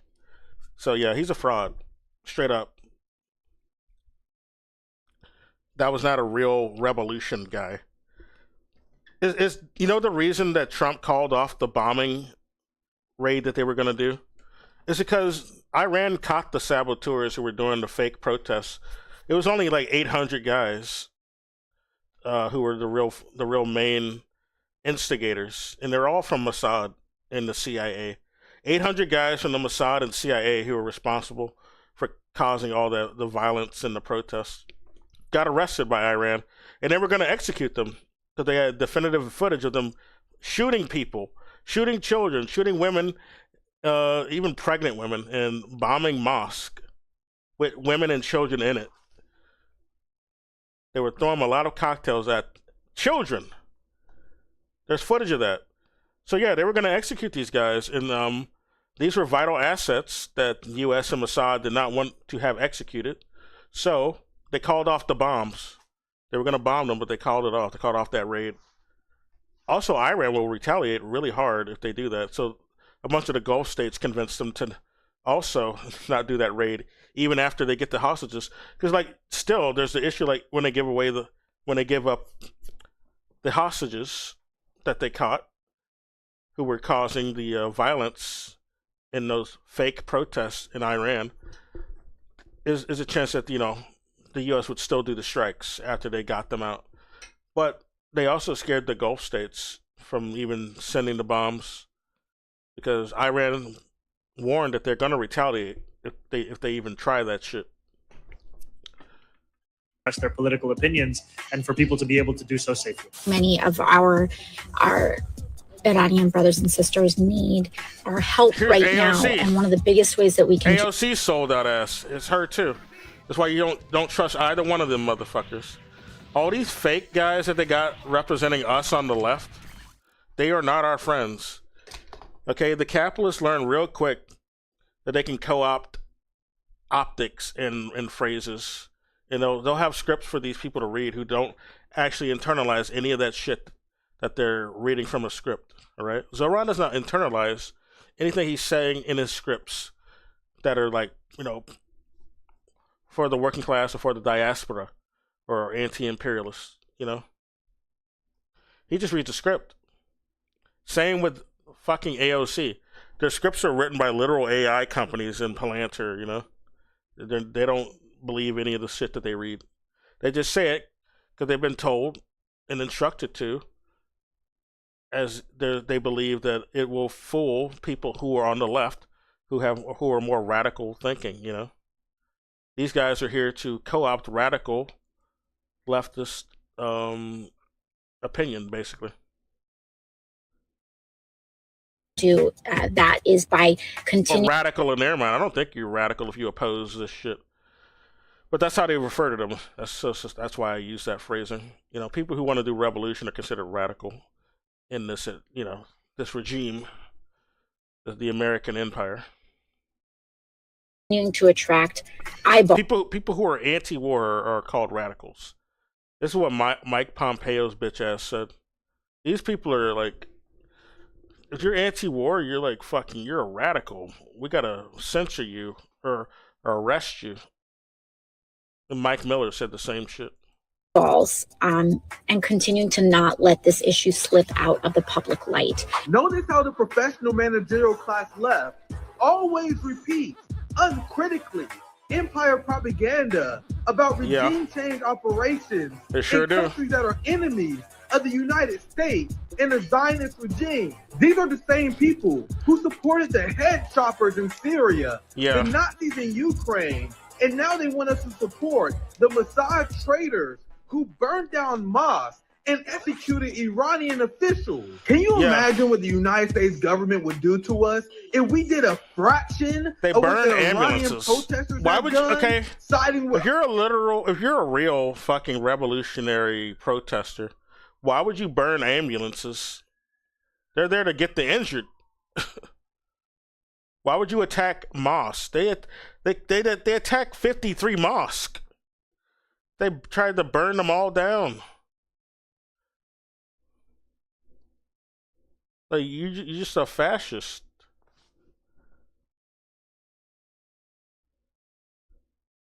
One second.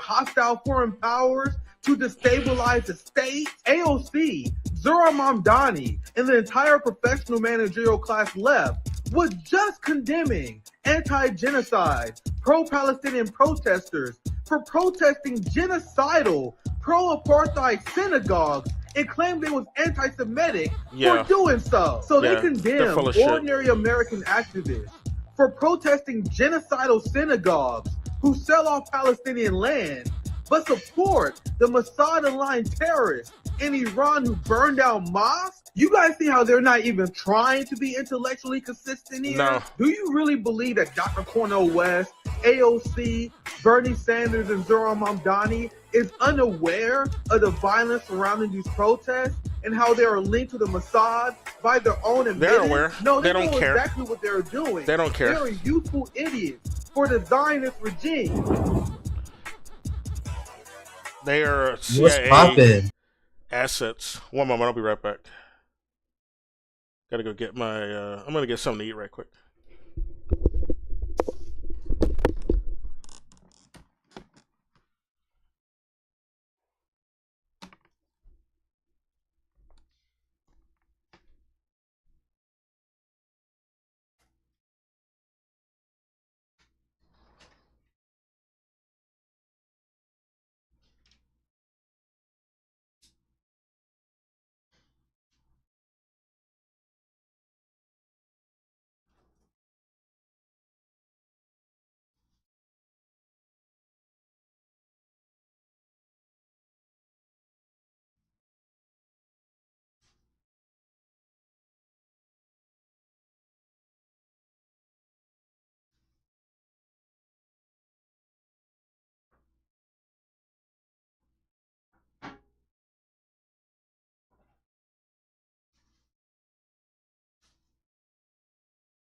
Hello. Okay, I'm also gonna put on another game while I listen to this. I got some food as well. I'm hungry. But let's put on the other game, shall we?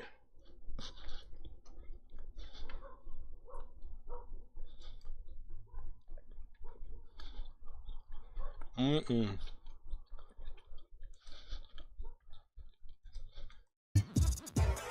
My friends, my family, welcome. We got a special Saturday morning stream. What's poppin', my friends? But this is just an hour. I'm sorry I wasn't live on my channel last night. I did a segment with our friend Jimmy Dore, roast. Who I don't like, but he does let him tell the truth when he goes on his show, which is the only good reason to go on there. These sellout progressives who are always repeat CI propaganda. Mm-hmm. I know Jimmy not perfect, but at least we don't have to worry about Jimmy Dore supporting random color revolutions. Like we never. Yeah, he doesn't do that. At least had to worry about Jimmy Dore siding with the empire. He's like one notch better than corporate news, and that's about it. He's still about as bad as them, though. But he'll let him come on his show and say his character name, Nick Cruz.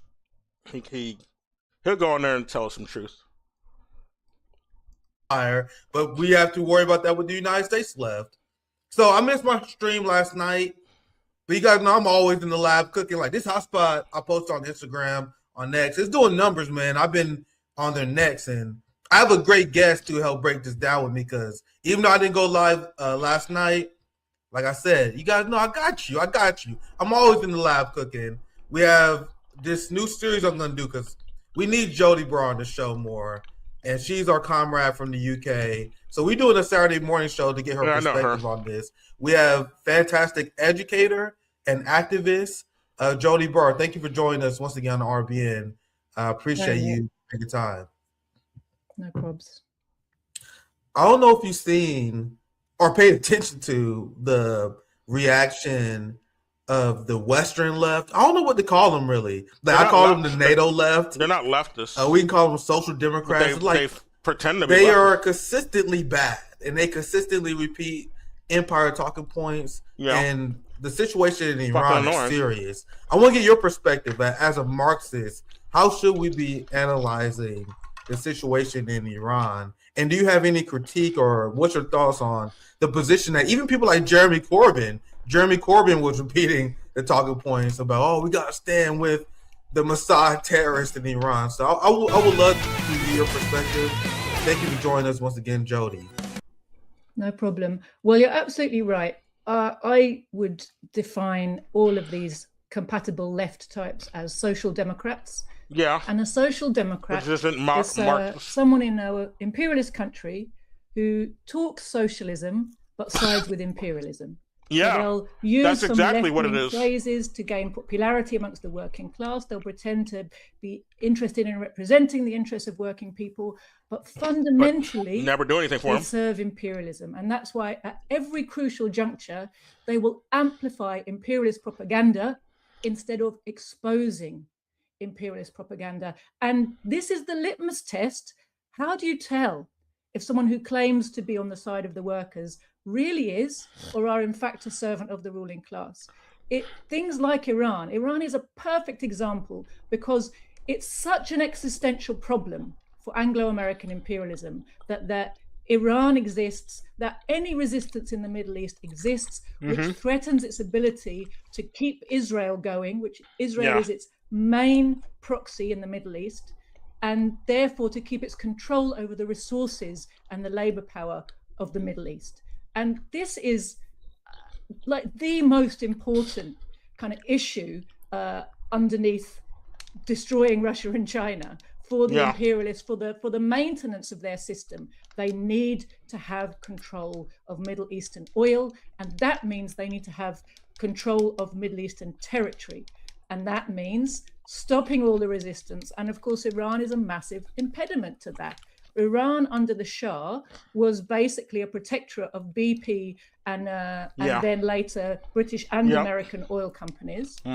When the Shah was removed, that stopped, and Iran became an Halliburton. anti-imperialist country, a country that opposed imperialism, opposed Zionism, supported the resistance across the Middle East, in particular, of course, the Palestinian resistance, but not only. All resistance to Zionism has support from Iran, and that doesn't matter whether it's religious or not religious, whether the religion is a Sunni type of Islam or Shia type of Islam. Yeah, they don't care. That is significant, actually, when you look at Iranian support for the resistance. They support anti-imperialism. That whole They're very clear Sunni about that, and actually. Shia is made up shit made up divisions by the U.S. Consistent statements by the government, and particularly by the leader Ayatollah Khamenei, and before him Khomeini, you'll see that thread consistently. They have repeatedly told the people of the world and the people of their country and the people of the region that Zionism and the Zionist settler colonial state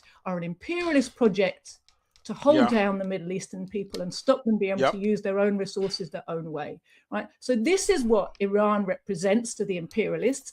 This is what their real interest is. It's not about freedom. It's not about democracy. I mean, you've got to laugh, haven't you, when the British in particular are jumping up and down saying, we've got the leader of the Iranian democratic movement right here, and he's the crown prince. Yeah. You couldn't make it up, really, could you? I know. Since when the fuck is a monarch a democratically elected leader? Dutifully, and a monarch is not a democratically elected leader, so they're already like ruining their whole argument with this narrative. What we really mean is we want a fucking monarchical dictator in there, where people don't even get to vote for the motherfucker. He's the rightful ruler, though, guys. Like, get the fuck out of here. Like, how colonized you gotta be to believe this story? Or how much white worship do you gotta have to just go along with this shit? Like, I don't know. And all of these left politicians dutifully parrot that the problem with Iran and the reason that we're agitated about the Iranian government and anything that they do economically, militarily, and all the rest of it is about freedom, democracy, the right of its citizens who are apparently having a terrible time under a dictatorship. They don't mind a dictatorship in Saudi Arabia, right? But in Iran, it's really upsetting for them, right? I mean, yeah, they didn't. Now Saudi Arabia is having a bit of a turn. Saudi Arabia is one of the people who was on board with the with criticizing Israel and America for what they're trying to do in Iran. Saudi Arabia was on board with that. They were criticizing them, and this is all because of BRICS membership.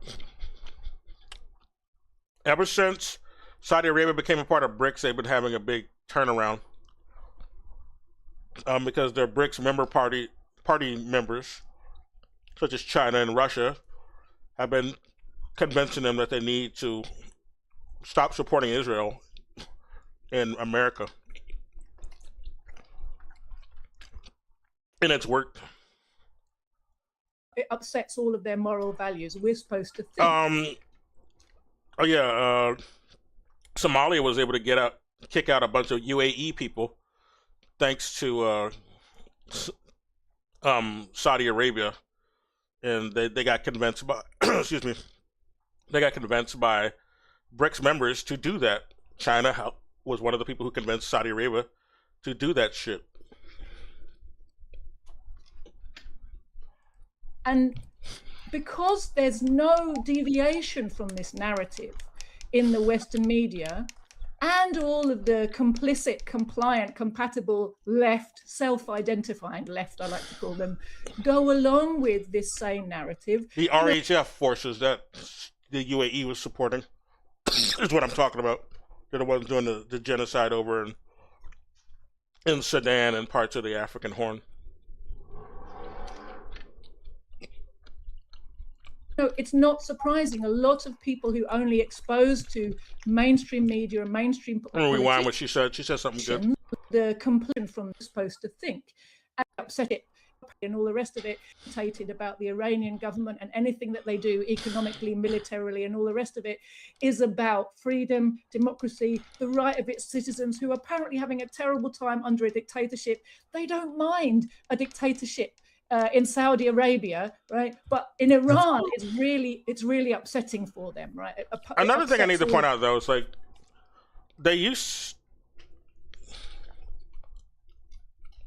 Saudi Arabia is a monarchy too. They support monarchies, and Iran is not a dictatorship. That's just how the U.S. refers to it. It's not a dictatorship. The consistency of supporting a monarchy is there. I mean, yeah, they supported Saudi Arabia because they had a monarchy. They didn't have democracy. Excuse me. I'm sorry, I'm being very unprofessional, but I'm eating. Let me clear my throat, though. Oh, yeah, let me take a drink as well. But yeah, their support for monarchies over democracies is very already known. But they don't deem those dictatorships. They only deem democratically elected governments as dictatorships. What we deem dictatorship is not the same. Of their moral values, we're supposed to think. And because there's no deviation from this narrative in the Western media, and all of the complicit, compliant, compatible left, self-identifying left, I like to call them, go along with this same like Hassan. narrative. You know, it's not surprising. A lot of people who only exposed to mainstream media and mainstream politicians will get the impression that this must be the problem. And of course, the other thing they like to do is pretend they're in favor of women's rights. Yeah, they always do that. I think it's actually very important. They did that in Afghanistan too. The huge progress that working class and peasant women in Iran have made in the last 40 years. Right? How do you measure progress? Is it whether you're... Women already had rights before the U.S. couped them in the 50s, along with Britain. Women had so many rights. They had more rights than a lot of people in America back in the 50s before the coup. You know who else? Not even just women, but transgenders. They're like, transgender people were allowed to marry in Iran before the 1950s coup by America.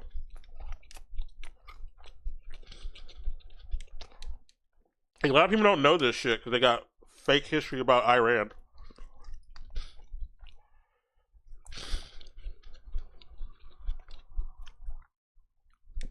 Well, yeah, Iran was already more advanced than the West before he got couped. 1 second.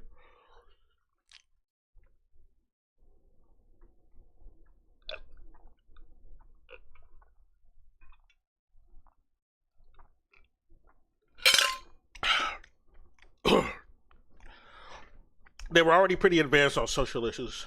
You're allowed to wear a bikini and show your hair and, you know, be a prostitute if you want to, and be commodified and sold into sexual slavery, which is undoubtedly what would happen to lots of Iranian women if the West got their way and toppled them. That was the real reason why they even started doing the whole, you know, hijab over there. Because that wasn't even part of, like, 1950s Iran. They did that due to a lot of Mossad and U.S. Interference over there and trying to do like human trafficking. They're trying to conceal the women over there and who would be like the pretty ones to steal. That was the real motivation behind it. It wasn't because, oh yeah, we want to oppress women. No, they wanted to just not compel the Western invaders from fucking stealing their women. Current regime, or is it things like security for your family, education for your children, you know, progress for women in all of the professional fields? When you look at Iran, There are women well represented in every profession, in many of them far ahead of the position in Britain and the United States. They have more than half of their graduates, university graduates, are now women. Illiteracy has been completely wiped out. There's no young people who are illiterate in Iran. Yeah, during the Shah, and that was the opposite. Economic development and modernization of Iran's economy and society has proceeded, very rapidly, considering that the whole time this Islamic Republic regime has been in power, they've been under brutal economic sanctions. What a surprise. Like right now, if you look at the protests, what was it? Because they've been working with BRICS. BRICS Initially, is actually a good thing. There was a BRICS gives countries like these other options. Protest movement that began on the streets because of the collapse of the currency. Why is there massive inflation and currency collapse in Iran? Because of the brutal economic warfare of the imperialists. But it's exactly the same they did with Venezuela. They force a situation where the country economically is unable to do what it wants to do to build and develop and take care of its people and invest in its infrastructure and repair basic things like housing and water pipes and industrial infrastructure, roads, everything, because of more and more and more strangulating sanctions. And then they point to the problems the sanctions create and say, look, the economy is a basket case because these dictators are incapable. They're economically illiterate. What they need is a regime change. And they try to fill the heads of the people inside the country with the idea that their economic problems are. Yeah, that was true back before BRICS. BRICS is like giving them more options. Where they can just do trade deals with Russia and China, which is what they have been doing. And they're better off for it. Like, doing business with the West is not really going to be worth the damn long term anyway. And the currency is devalued in the Western fake finance capital records, but it doesn't matter. In BRICS records, it has value.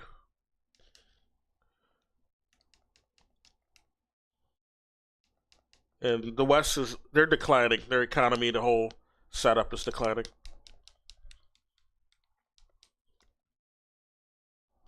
Better off just working with BRICS. One moment.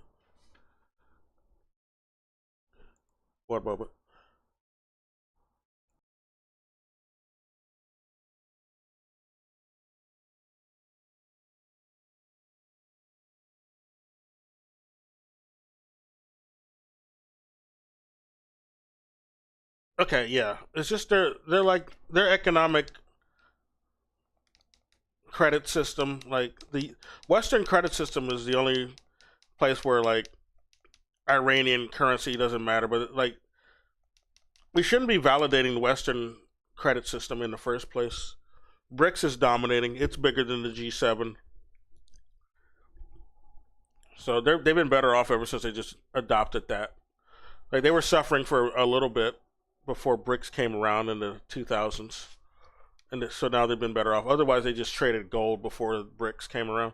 Now they can just trade using their own local currency.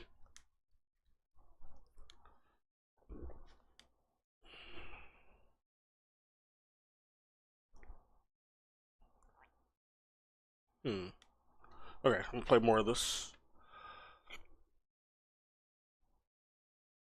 Are because of mismanagement by leaders who are incompetent and corrupt and don't care about them. Now, undoubtedly, sanctions do also create corruption, right? That is a legitimate worry for the people inside the government and inside the country, because when you're forced into a situation where all the legal avenues of trade have been blocked off for you internationally, you have to look for kind of round the houses methods of getting things done in order to try to feed your people. And what that also means is there's plenty of scope for people to be, on the take because they're doing dodgy dealings around the sides. And that's been a problem in Venezuela. I'm sure it's also a problem in Iran. It's something that the government has to try to keep on top of, and that the people will get annoyed by when they see it happening. So all these things are legitimate fears and grievances of the people. But what's been really interesting is, as soon as the Western intelligence agencies and media machine jumped on the back of these protests and hijacked them for their own purposes, the mass of Iranian people who had been joining in with them went home. And what you're left with on the streets is just violent provocateurs who basically admitted to being paid by Mossad. And Mossad, of course, is a proxy for, MI6 and the CIA.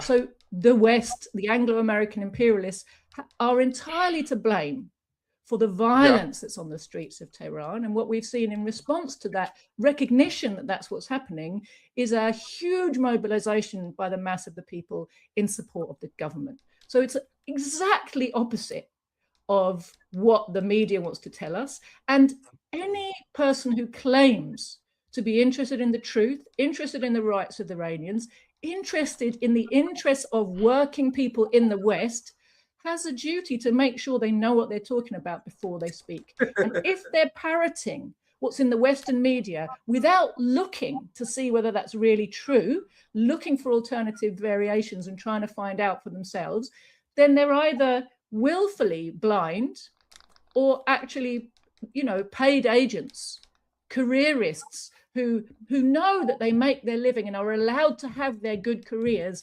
because of the role they play in propping up the machine and keeping the masses in the West ignorant and misdirected. Yeah. That's why Dr. Cornel West is allowed on CNN. I found out that Cornel West has an Iranian wife, apparently. Emphasize that the Iranian exile shouldn't wife. have a complex understanding That's of why he said the fuck geopolitics, shit he did. and we shouldn't move in a strategic way. Why shouldn't the left? Why shouldn't anti-imperialists have a strategic route on how we move on geopolitics in the world stage? You notice how Dr. Cornel West was like, I know some people on the left like to protect Iran because they support the Palestinian resistance. So what do you mean? So that's a gigantic, that's a big reason, big deal. Iran stands on the world stage. How Iran has how many people has Iran genocided? Victims of the United States imperialism. Not many. And to me, when I see like Dr. Cornel West repeat empire propaganda against Iran, it's like particularly jarring because what have Iran done to us? But stand shoulder to shoulder with black freedom movements all over the world, including ours. Yeah, exactly. Like, they supported all liberation Iran done movements to around us? the world Because they've been in support of black liberation movements. Here, here he is now. The United States oppresses its black population. Do you guys know in the 1979 Iran hostage crisis, they let black Americans go because they stood in solidarity with black Americans. And they say they don't want to cause any further suffering to the black people who are victims of United States and Western imperial violence. Right on. So these are people who've been longtime allies of ours, the same way. See, this why I don't like. This why I don't fuck with that shedding on Iran agenda. Like, get out of my face with that shit. Iran ain't done a goddamn thing to us. He making a bunch of bougie, rich white pedophiles in the U.S. mad and in Israel mad.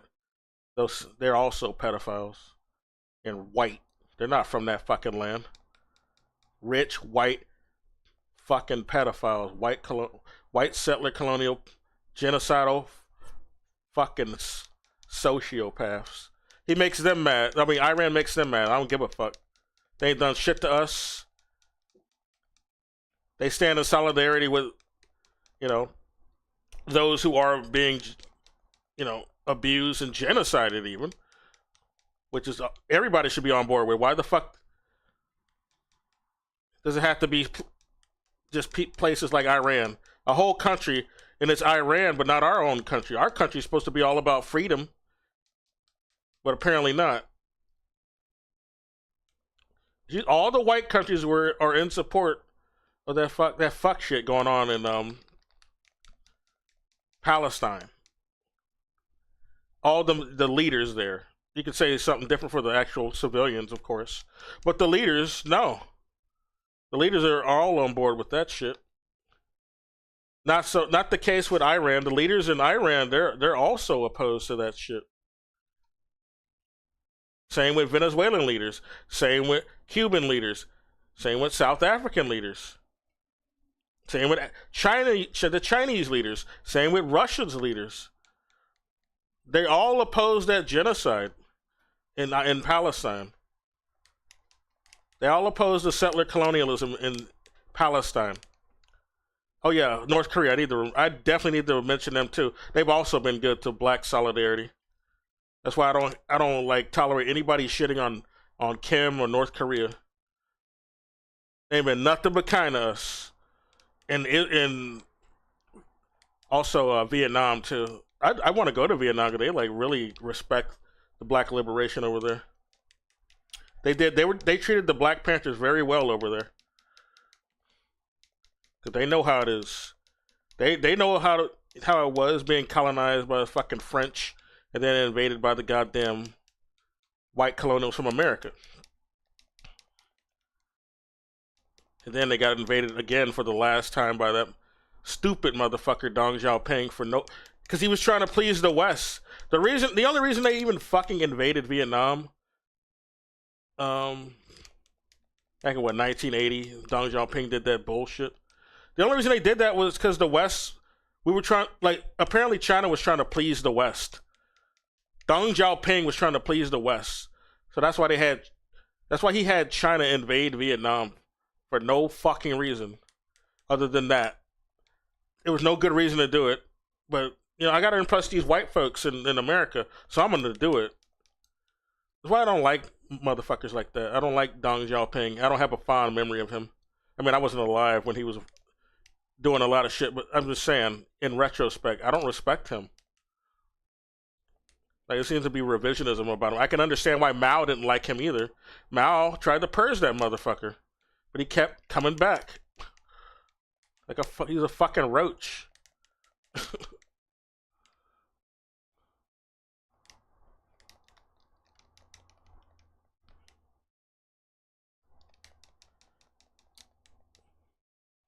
Shit. I can understand why Mao didn't like him. He was right.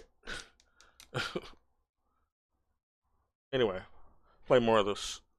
That the Palestinians in Gaza have been long time friends of ours, the same way that South Africans resisting apartheid had international solidarity with Palestinians, African Americans, the same way our Afro-Brazilian brothers and sisters as well. You guys see how the United States they professional managerial class is willing to throw all of this international solidarity away for a CNN gig? Yeah. You guys understand how nefarious Cornel this West is? You have Zoran Mamdani who sell out liberation movements so he can get a mayor job. He condemns Hamas. Remember, Zoran Mamdani and Dr. Cornel West, who condemned Hamas for October 7th, by the way. I don't know if you guys remember that. Yeah. They condemn Hamas, but support terrorists in Iran who burned down mosques and murdered over 300 police officers. You guys see the open contradiction? The same way that Zoran Mamdani's wife supported the Free Syria movement. I'm sure he did too. I just don't got anything on record on him saying it. But we all know for a damn fact that Zoran Mamdani's wife was a rabid Free Syria. Okay, this is something I didn't know about. That's something new. So even Zoran Mamdani's wife supported that fucking regime change in Syria, huh? She likes the head chopper. Okay. Well, no wonder Mehdi Hassan likes Zoran Mamdani then. He was defending that shit. He was defending the head chopper. The guy who chopped off the heads of children. That's the guy running Syria right now. He replaced Assad, who they lied about over here.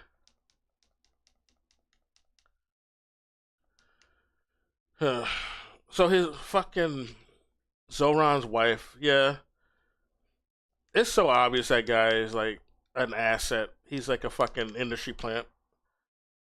And his wife too, apparently. And that's when if that's who you marry, yeah, you're both on the take.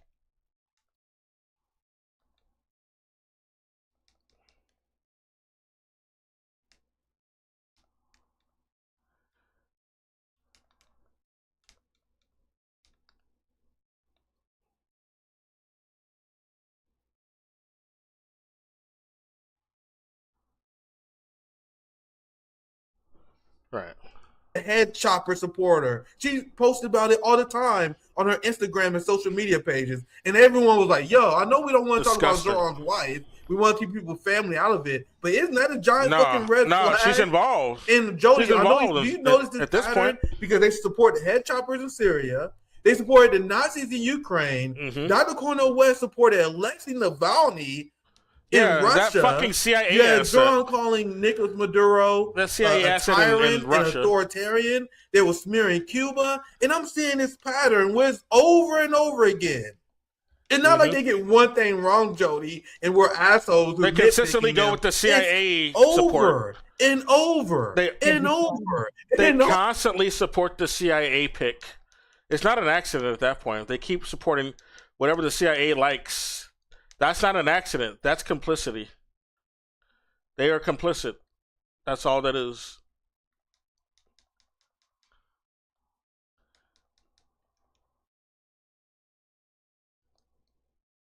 Get out of here.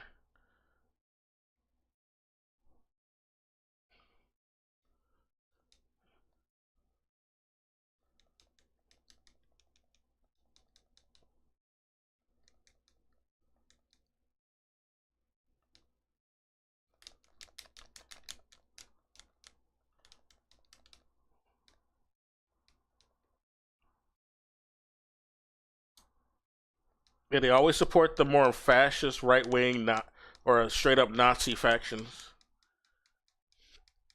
When the guy running Syria now is from Al-Nusra, a right-wing fucking terrorist group that the CIA created.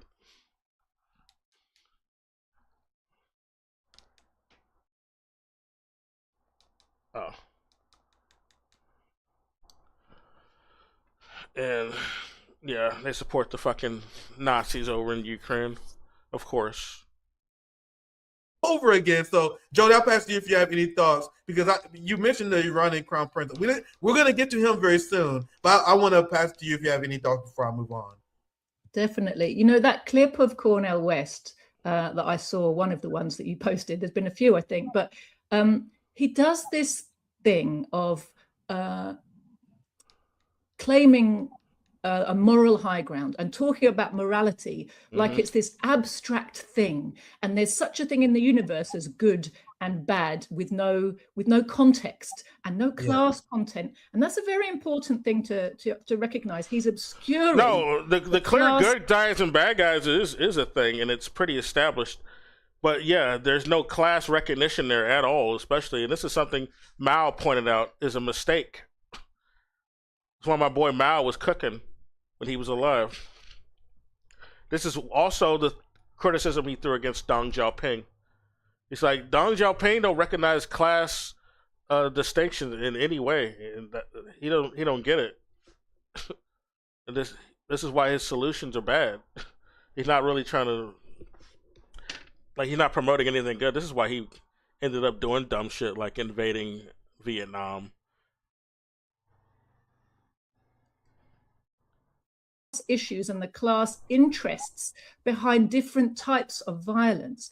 Now, in fact, the Iranian deaths that we're being told about are massively exaggerated. Most of the ones that are being reported are just pure fiction. Yeah. Many of the ones that have taken place are actually by the provocateurs against the Iranian government, but they're all counted by the Western media as if it's only the government that could be violent. The government's violence has been much less in response. They've been very, very measured and controlled. So, you know, it's all a big doesn't look any worse than what the U.S. was doing. And repression kind of narrative. What they do every fucking day. Even if, all right, let's say there had been a lot of deaths of these provocateurs by the Iranian government. Say there'd been thousands of them. They said there was like 12,000. No proof. With Western backing, trying to overthrow It's all these Western government sources and saying that system. shit. Would that be wrong? Would that mean we should not support it? Nonsense. Class-based interests have to come Now, first. yeah, if it was 12,000 or whatever bullshit number, and they were all like foreign agents from the CIA and Mossad, no, it wouldn't be bad to take them out or to be oppressive against them because they're fucking invaders. No. These are foreign agents trying to overthrow the government of a land they're not even from. Like, if that happened over here, the government would definitely justify it. They would definitely justify removing the rights of those agents, for sure. Oppressing them, quote unquote. You look at overall the deaths from imperialism. Look at the deaths that are being suffered just by Iranians because of sanctions. Then because of bombing, then because of degradation of their infrastructure. They don't have the right to use violence to defend themselves against all this violence. Yeah. Economic warfare You're not allowed, is violence. You're not allowed, brown Capitalism folks. is violence. Imperialism violence is only for us To white get people. Free against this very violent enemy, invading violent white people. methods will be part settlers, of colonials. the necessary strategy. And if we say they can never be used, we're saying we will be your slaves in perpetuity. Is that a human way to respond to permanent oppression? I will just take this and my children, you can make it even worse for them, no problem, carry on, because morality says I mustn't use violence, although you use much worse violence against us forever, and it gets worse and worse. Mm-hmm. You know, if you put it in its proper context, you can see that doesn't make any sense. Yes. But only we can have hold monopoly up on to us violence, this the idea. Nazis. This is the rhetoric they hand to us, that there is such a thing as non-violent protest which leads to successful social change. That's never happened. It isn't true. Only it wasn't true in the revisionism case has of that, India. has that ever it's happened. not true anywhere else in the world. Look at the Palestinian resistance. They want to say that that's how it happened in India because of Gandhi. But no, Gandhi was not the only one who was like resisting over there. There was like there was actual violent resistance going on. And you could say that there wasn't enough independence that came when India got their independence, because they still were a bit subservient to the Western capital, basically. There should have been more independence that happened. But even still, it wasn't Gandhi that got them what little independence that they ended up with. It was the violent resistance that got them that. They want to give Gandhi the credit because they want people to think that's the only way to get anything. If you don't resist your Nazis, it'll be better for you, all right? We promise. We won't just walk all over you like we always do. We always end up doing.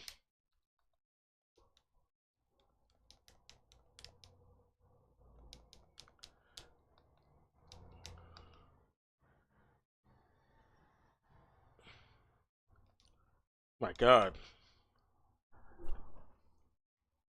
Resistance. The more they're oppressed, the more they realize the only course open to them. And fuck is to pick Gandhi. up Gandhi was arms. like an asshole. That's not because He they didn't want- wanted to. He didn't It's like not because they're that's another thing. inherent- Gandhi didn't want liberation for everybody.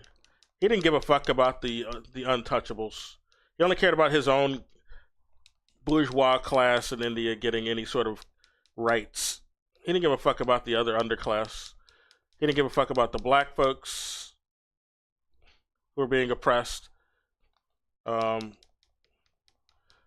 was also some weird pervert who slept naked with his granddaughters to prove that he's not a pervert. Well, that's just some sus shit. No, you look like a pervert even suggesting that. Why would this even enter your mind as an idea? That's some perverted shit. Yeah, that should just be a given that you don't think about wanting to have sex with your granddaughters. You don't have to prove it with this weird experiment. What the fuck is that? It makes you think you did want to have sex with them. Fucking some Epstein shit. Like, if he was alive, he probably would have went to Epstein Islands. I don't know, he probably went to Proto Epstein Island before he died. Like, I think the current Dalai Lama went to one. That dude looks like a straight up pervert. tonguing children and shit. You know, he was up to some fuck shit when he was in Tibet. That place was a slave colony before it got independence. All the other sort of Dalai Lamas before him, they were up to some fuck shit. They were doing some weird pedophile parties, man. They did so much depraved shit in Tibet. The original leaders before it got liberation.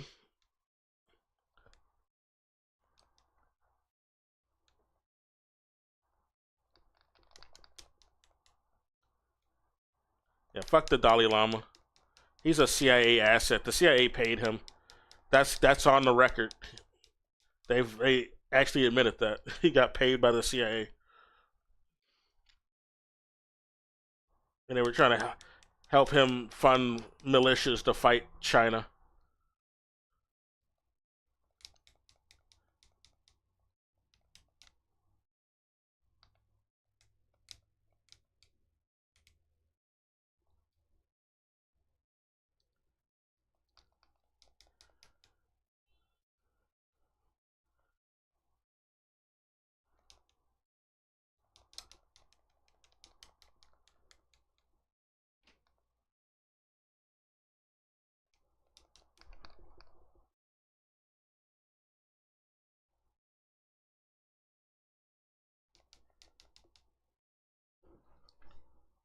Inherently violent.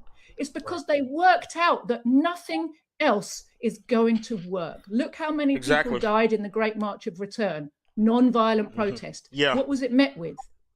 Brutal systemic violence. Right? In the end, what's the message? This enemy we face in imperialism is genocidally violent. It will dispose of us on an industrial scale by all kinds of means. And again, it's just the logic of the system. It's not even that the people on top are particularly bloodthirsty, but they don't care how many of us die when they're getting on with making their profits. They are bloodthirsty. And it just turns out, as far as they're concerned, that it's quite necessary for lots of us to die while they're getting their profits, and that because it means holding the vast majority of the world's population down brutally by force. Right? So we need force to overcome that force. So I just wanted to kind of make that point. And then that other point that's really important, I think, is this question of our common cause. That's why I like her. Our movement, the movement for working class emancipation and liberty, sovereignty, freedom, that movement, the movement for socialism, is an international movement. And we have to recognize that the people who are fighting on the front lines today against British and American imperialism, they are helping to weaken our class enemy. If they win, our class enemy gets weaker at home. Yeah, exactly. Another reason why I'm going to support Iran. I'm going to support. The more they succeed in holding North down Korea. the world's people, I'm going to support Venezuela and Cuba. The more powerful they are at home, the harder it is for us at home to organize to get our liberation. So it's not abstract. I'm going to support it's Yemen. Not charity. It's not that we want the world to I'm going to support Russia more than I do fucking Ukraine, a question of who's class a puppet of NATO and the fucking CIA. Win, we have to work hard to make sure they are also. They want to do the Belt and Road Initiative and BRICS. Mobilize our people. I'm going to support them more than the U.S. To call for their victory and actually to organize to help their victory to happen. Like organizing non-cooperation with the war machine, organizing to take down the psychological operations, the propaganda operations, which are confusing not only our own people, but aiming to demoralize the people who are under fire as they're under fire. I actually think it's brilliant that the government of Iran managed to close down 99% of outside internet traffic into Iran, including the Starlink, right? It's got the imperialists crazy. They're banging on about free speech, right? What they mean is our ability to control the minds and the narrative they want to manipulate by people. Ordinary Iranians has been locked off, and that has sabotaged one of the crucial pillars of their latest regime change operation. And it's fantastic that the Iranian government fool has people been on able social to media because it's actually very difficult. The fake protest is going to not work. Such a fantastic point, and I love that. We need to emphasize that. People need to realize that pacifism is a personal choice. It's not something that you're supposed to weaponize against indigenous people, against people fighting against their oppressors. Yeah. And that has been the professional managerial class left, the academic left brain rot that infested left movements all over the West. And that's why, like, I got nothing but a huge smile on my face hearing you dismantle their pacifism nonsense, because I am not a pacifist. I think we need to be strategic. They were all it about obviously the doesn't make any sense. You had all these fucking bougie ass people saying, "Oh, you need to do shit like the frog costume. That'll work." It's like, how does the frog costumes ever worked? And they were doing that shit in fucking Portland. But how did that even work? It didn't work. Now somebody got shot in fucking a white suburb. This white lady. Now they don't want to even talk about them frog suits no more. Frog suit ain't gonna fucking block a bullet. That ain't gonna help. They ain't gonna save you from a bullet. That ain't gonna work. We still want to be talking about them frog suits after that shit? They killed a baby with gas, all right? Frog suit ain't gonna save you from no tear gas or any other type of gas they be throwing. That's gonna get through there.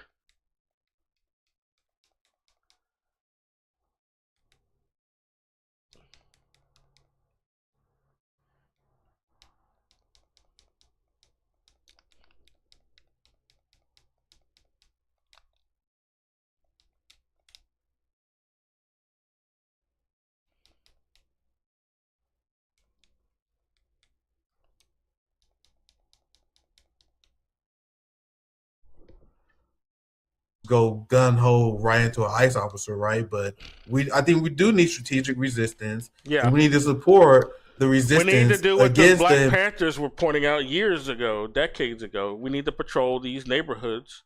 People need to patrol their neighborhoods with armed resistance. They need to be following these ICE agents home. That's what the Black Panthers were doing, making sure they don't cause any violence. They need to be policing the police. People's communities need to be policing these motherfucking police, these fucking ICE agents, the National Guard motherfuckers. Everybody need to be on their ass, patrolling them streets, patrolling their neighborhoods, following them home, make sure they don't get up to no fuck shit. If they don't start a fight, and if they start a fight, you're gonna have to fire back. You either fire upon them motherfuckers. They outnumber these dudes, man. There ain't that many ICE agents. They can be easily overwhelmed by these neighborhoods.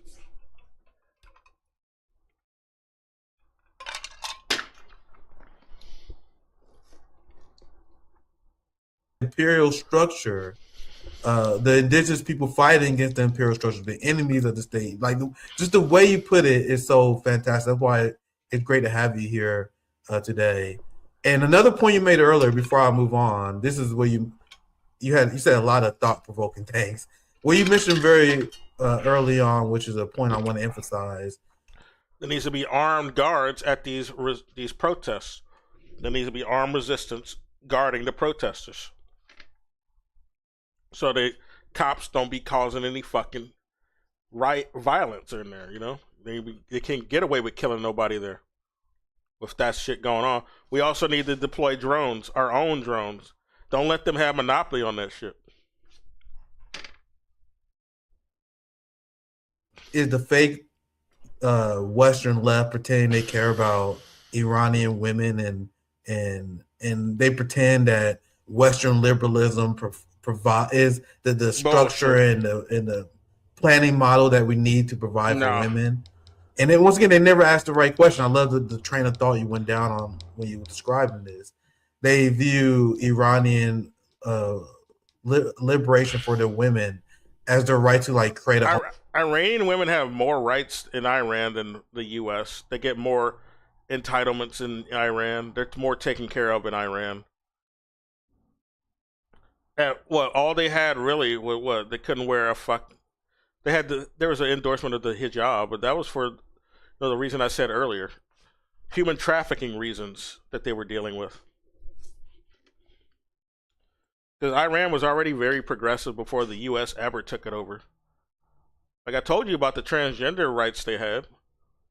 There was no discrimination there. They were allowed. They were even allowed to have legal marriage. OnlyFans account to become prostitutes, and they want to turn Iran into Thailand. They want to turn it to Japan, where United States troops go and rape Japanese sex workers all the time. Like, this is what they want, and that's what they view as. I would say you're probably better off in Thailand though, because of cost of living compared to like the U.S.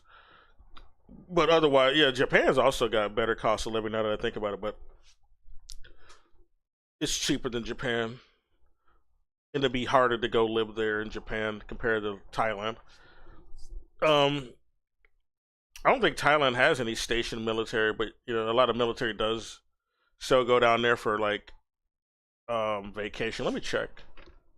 Are there any military bases in Thailand? I forgot. I do know a lot of people in my military did go down there for like their time off, so that's also pretty bad.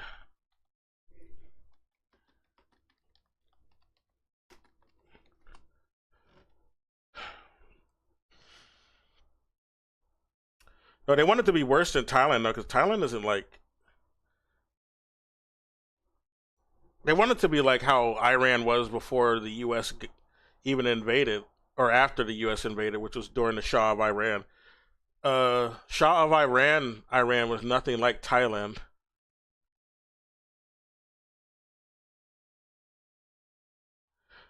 No, they don't have a military base in Bangkok or in Thailand.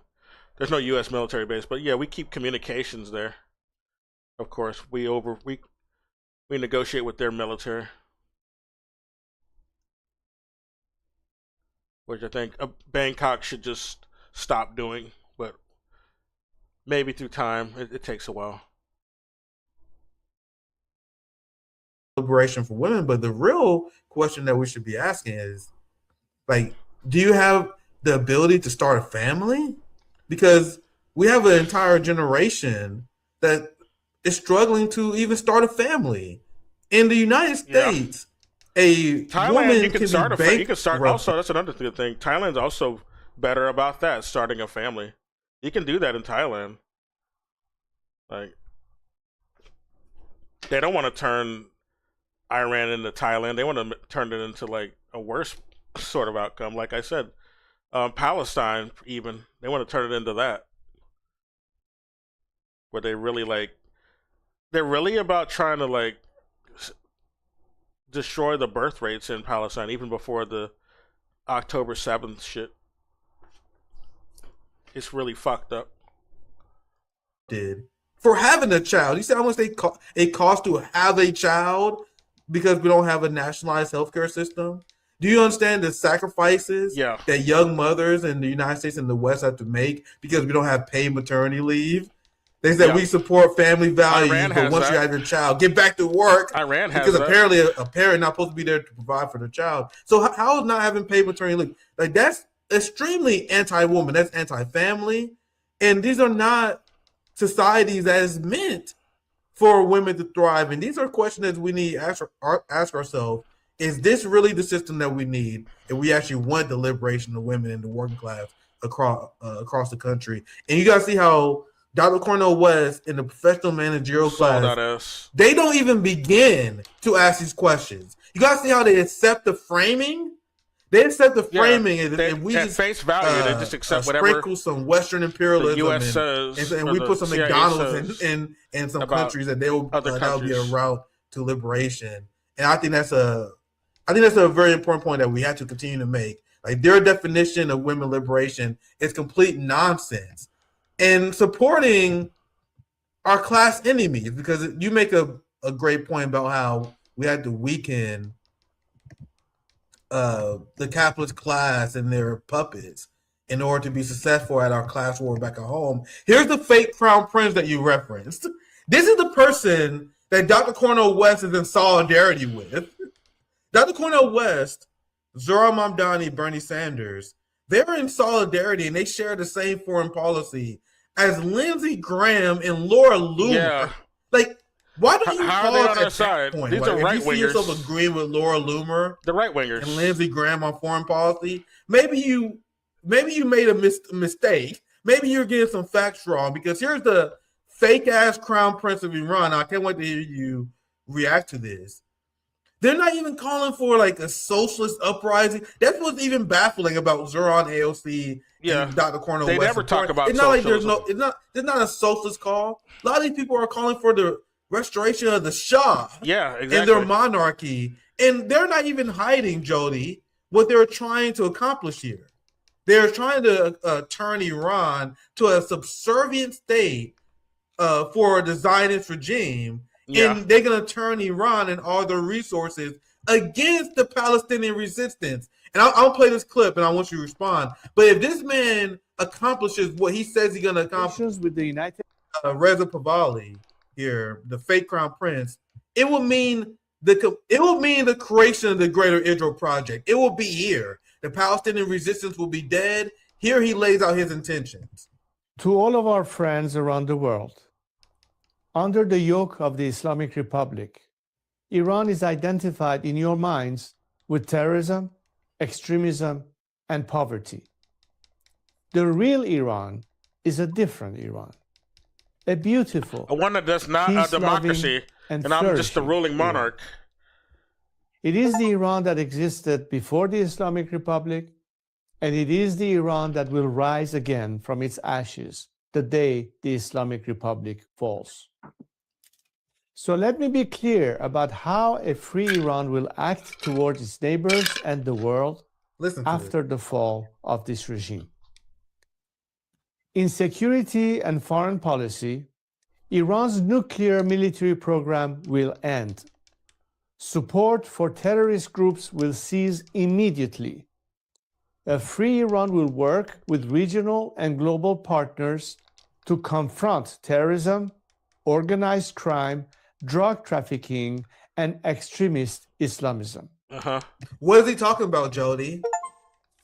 Resistance, isn't he?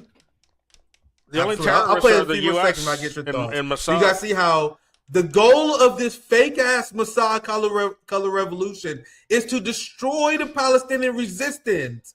But Dr. Cornel West, who has a doctorate degree, Ro Khan, a doctorate degree, all these professional managerial class left people in the United States, they are pretending they don't understand this? But sorry, let me finish. They're phonies, that's why. This is insanity.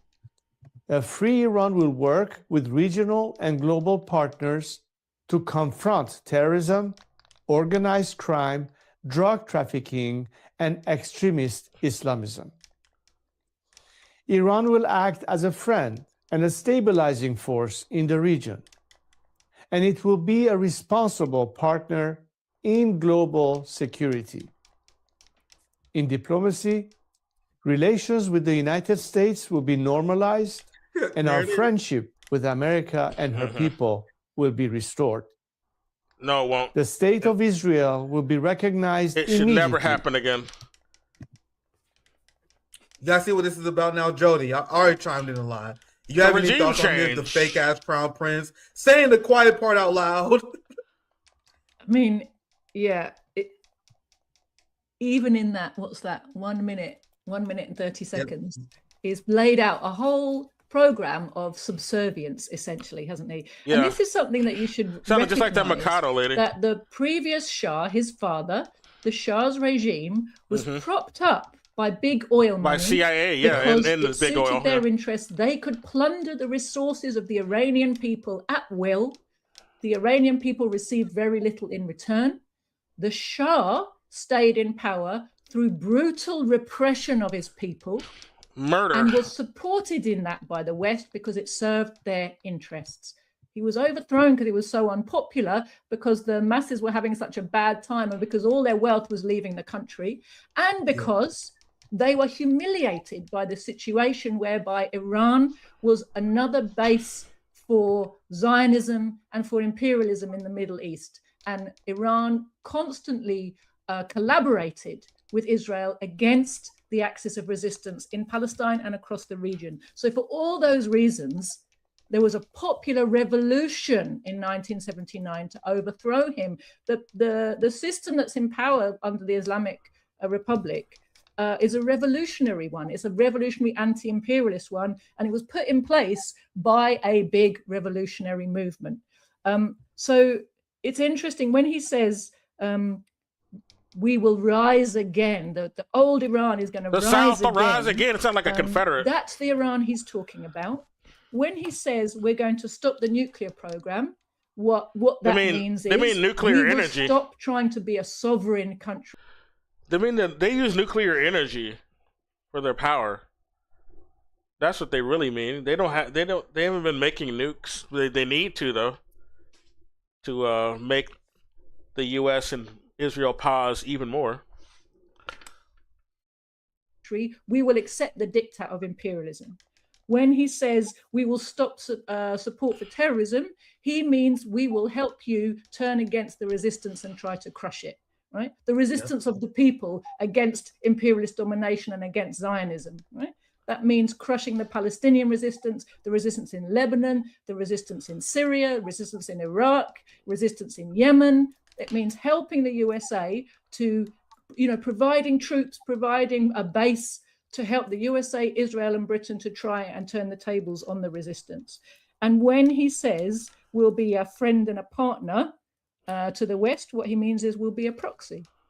So the other thing I think we need to recognize in all of this is there's a lot in Iran which makes it a target by itself, but also Iran's place in the anti-imperialist world also makes it a target. Everything we're seeing at the moment is part of a bigger strategy of the imperialists to try to regain their global hegemony and dominance, try to have a reset for their system in the face of an incredibly deep economic crisis, which is, ruin is staring their system in the face, right? They're on the verge of terrible economic meltdown.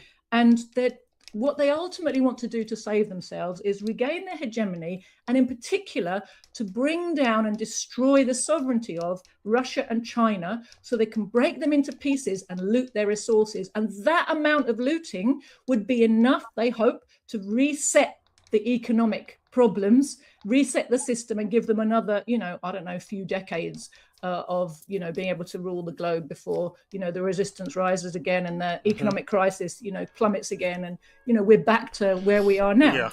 This is their ultimate goal, to bring down Russia and China and the whole anti-imperialist world, and to have this looting bonanza.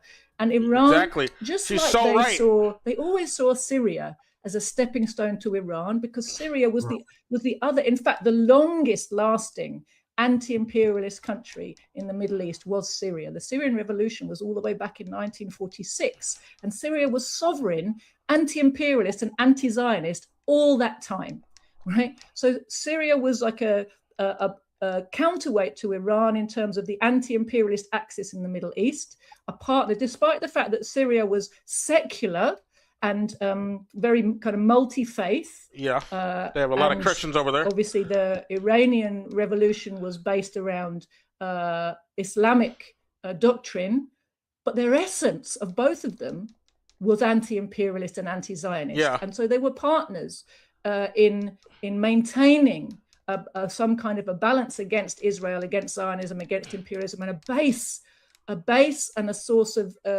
funding and places to train for the resistance movements across the Middle East. So Syria was always a target because of that, but it was also seen as the weaker link of the resistance chain. And the way the imperialists think is very much in terms of stepping stones. They saw Syria as a stepping stone to Iran. They're trying to follow up on what they see as a great victory in Syria. While things are still difficult and unstable, they're trying to follow up to take down Iran as what they would see as a stepping stone to Russia and to China. They very much have this mentality that if they can come for members of the anti-imperialist bloc one by one, hopefully, find the weakest links and take them down, in the end, they'll be able to bring down China with a lot less resistance, because it will be isolated and weakened, and therefore, its people, it will be possible to starve its people into wanting to make regime change from within, right? Because they know militarily they can't do a head-on collision. Yeah, they can't. But maybe they can make enough economic troubles that the fabric of society starts to fall apart and the people decide they want to rise up. That's the kind of general pattern of how they're doing these regime change ops. But we should That's what they were trying to do in Venezuela and Cuba. They're not getting all this their own way. Venezuela, they saw it as a weak link in this alliance, and although they were able, with their massive military operation, to kidnap the president, something they also tried to do in Iran but failed twice. Yeah. They managed to kidnap President Maduro. They didn't manage to make regime change. They weren't able to do what they wanted to do. Actually, they make a lot of statements that they've done it, but they haven't. Some people suspect that when you look at the special military operation in Ukraine, but waged by Russia, that was provoked by NATO. Maduro, it's basically NATO's war against Russia in Ukraine. In Jorge that Rodriguez. War was begun with the same mentality that the war hawks had told themselves that Russia was the weak link, would be easily taken down, and that would weaken China, and then we'll be able to come and get China. They thought it was still the 90s. Right? That was their not narrative. The 90s anymore. What happened? Exactly the opposite of what they wanted. They themselves, the imperialist camp, have suffered a huge demilitarization, a massive military defeat. They have had a massive economic defeat. Europe in particular is suffering hugely, the European imperialist powers, as a result of sanctions. They're trying to negotiate with Russia now. They've been suffering so hard. Russia's economy within a few months. They knew that they would get some pain, but they thought it was going to be short term. And in the 6 months or so, they'd be having a free orgy of looting of Russia's wealth, and that would make it all worthwhile. And they've had the exact opposite. So now they have made their own economic, political, and geopolitical situation worse instead of better. Right, so they don't get everything their own way, and we must be very wary of falling for the psychological operation that tries to tell us that everything that happens is exactly what the US wants to happen, and when the US president makes a pronouncement, it's automatically going to come true, and everything is as was planned, because it absolutely isn't. Yeah, what a fantastic breakdown, and this is why it's extremely important for the left to understand geopolitics. You understand? This is why I cover foreign policy and geopolitics around 90% of the time. Like, that's what I talk about almost all the time. It's very important for the left to understand they're doing the shit that they're doing, to understand the ambitions of the ruling class, and to understand the global class war that has been waged since the start of what they call the Cold War. I call it the class retaliation. It's the global class war by the capital class and retaliation to labor wins after the Industrial Revolution. But that's not sexy, so I guess it's easier to call it the Cold War, I guess. But the Cold War never ended, guys. It still continues. And there's nothing more cringe than people who call themselves academics, people on the left who don't understand that. The people who don't understand this massive class war that's being fought, and they don't understand the geopolitical implications of these uprisings that they support in Syria and Ukraine. Like, they're now supporting the wall-touching fake crown prince. That shit, the wailing wall. Here's the same crown prince. I'm gonna go through a few receipts here, real quick. Here's another short video of him endorsing the United States murdering Iranians. Are you actually saying then that Israel bombing your country, civilians in Iran being killed, is a positive thing? I'm not saying that the targeting was meant to hurt the Iranian people. The targeting was meant to basically neutralize the regime threat. Clearly, I don't think that it was an intention of the Israeli government to attack Iranian civilians. Are you, bro? Over 100 Iranian people, hundreds died during the 12-day war, and this is the guy they want to lead to attack Iran. Clearly, I don't think that it was an intention to basically neutralize the regime threat. Clearly, I don't think that it was an intention of the Israeli government to attack Iranian. It's the intention of the Israeli government to commit genocide. Let's be real. They don't give a fuck. This guy is shelling for Israel. He's a puppet. Civilians. Are you, bro? Over 100 Iranian people, hundreds died during the 12-day war, and this is the guy they want to lead the country endorsing Israel and the United States violating Iranian sovereignty and murdering their own people. Because once again, we know why he was chosen. Will be restored. The state of Israel will be recognized immediately. So whenever you hear Dr. Cornel West and any of these fake leftists pretend that this is about anything else, don't assume that they're dumb, because I think they know this. You telling me that Dr. Cornel West don't know who this guy is? That Zohran Mamdani don't know who these people are? That Bernie and AOC don't know? They know. I'm done giving these people the benefit of the doubt. You guys can if you want. I don't think I'm that much smarter than them. I'm not the one. I'm a college dropout. If I can study and I can learn this stuff, they can. You're a CNN commentator, Dr. West. AOC, you're a member of one of the most violent institutions in human history. Zohran Mamdani, you work for the millions of New Yorkers, not the other way around. So if you're a leftist in New York, you got the right to demand Zohran Mamdani to get this kind of stuff wrong, because it's no excuse. No excuse not to. And I'm gonna just quickly cover some things that we already mentioned. This stuff. We already showed the receipts. It was not even a protest. Even calling it a protest is misleading. This was a straight up Mossad invasion of the Iranian state. Yep. You want to know how they overcame it, Jody? Because they using the same tactics over and over again. What you mentioned before, how they weaken a country with sanctions. They cause economic harm against the people, try to turn them against the regime or the government. And then they fund the most extremist elements of the society, like the Nazis in Ukraine, the far right.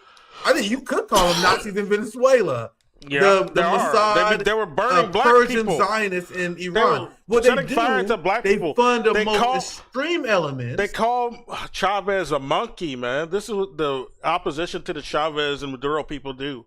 They called them monkeys. They are straight up Nazis over there. The opposition. Prop them up and hope, and they pray they can get some youthful idiots to join their cause. But the people are learning, though. You guys want to know why the Mossad was snuffed out in Iran and the Western media is not telling you guys this?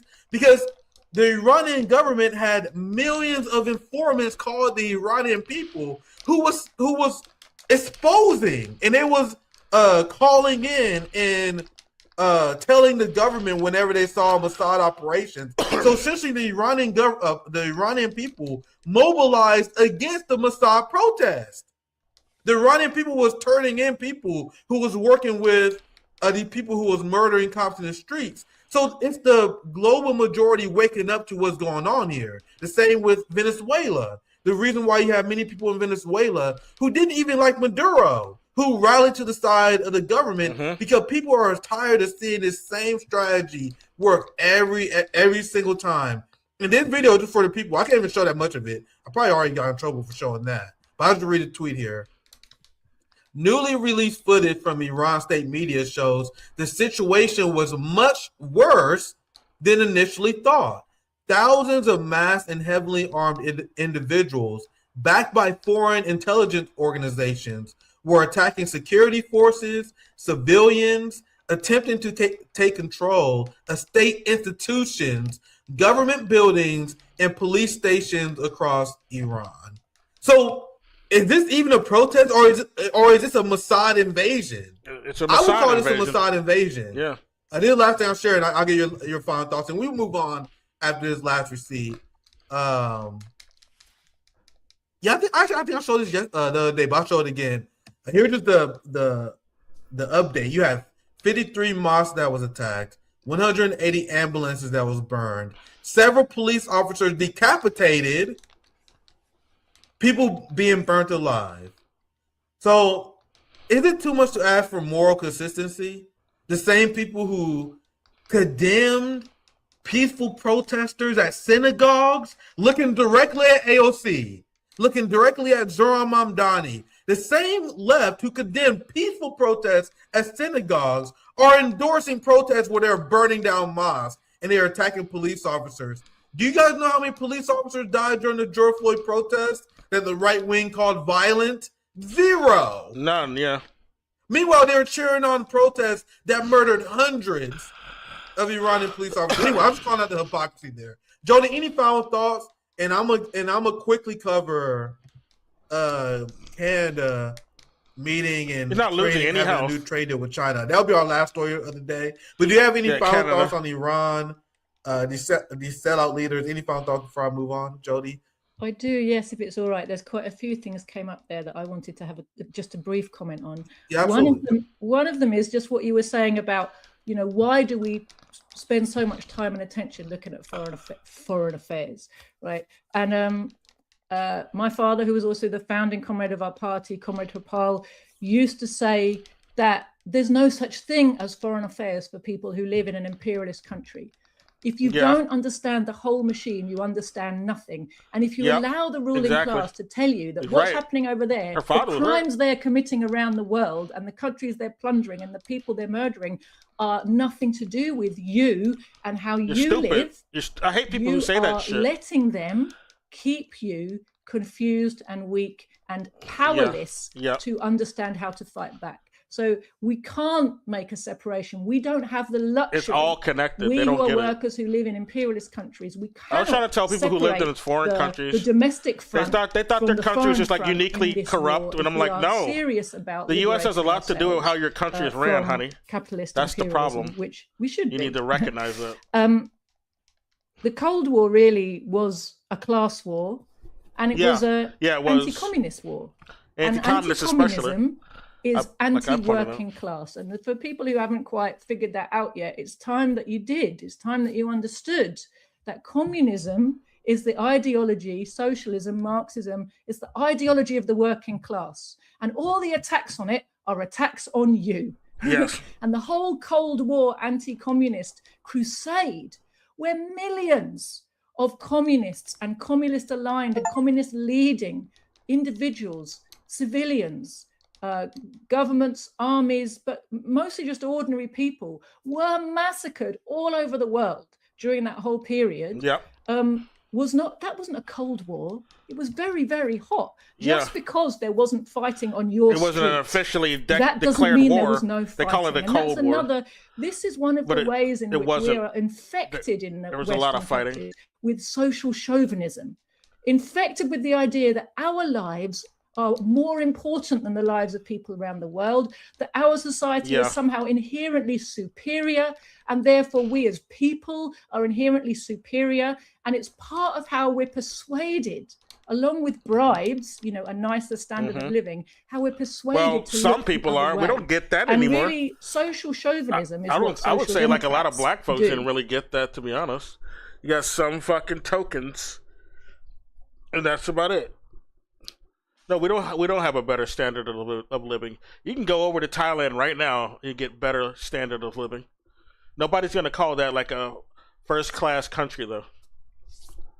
Like he was talking about Thailand. And I gotta say, like, you'd probably be better off in Thailand at this point. You'd be living better.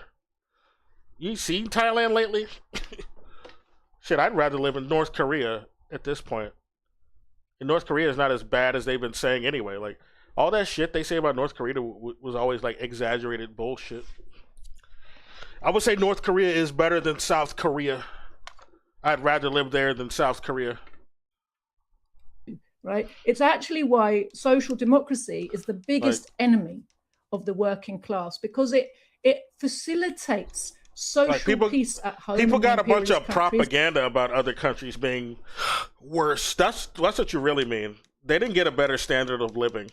They got the illusion of a better standard of living through their fucking media, their pop culture. These people living lavish in this fucking movie you see from like 30 years ago. Yeah, they have it great. Like everybody talks about the Kevin McAllister scene where he goes to the grocery store and buys like a big old fucking basket, didn't spend any more than $50-something.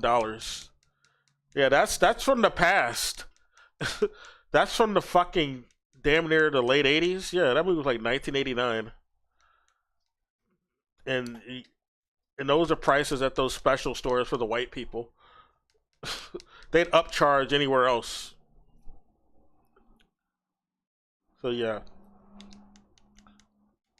that's not how it is for people today. There's no better standard of living.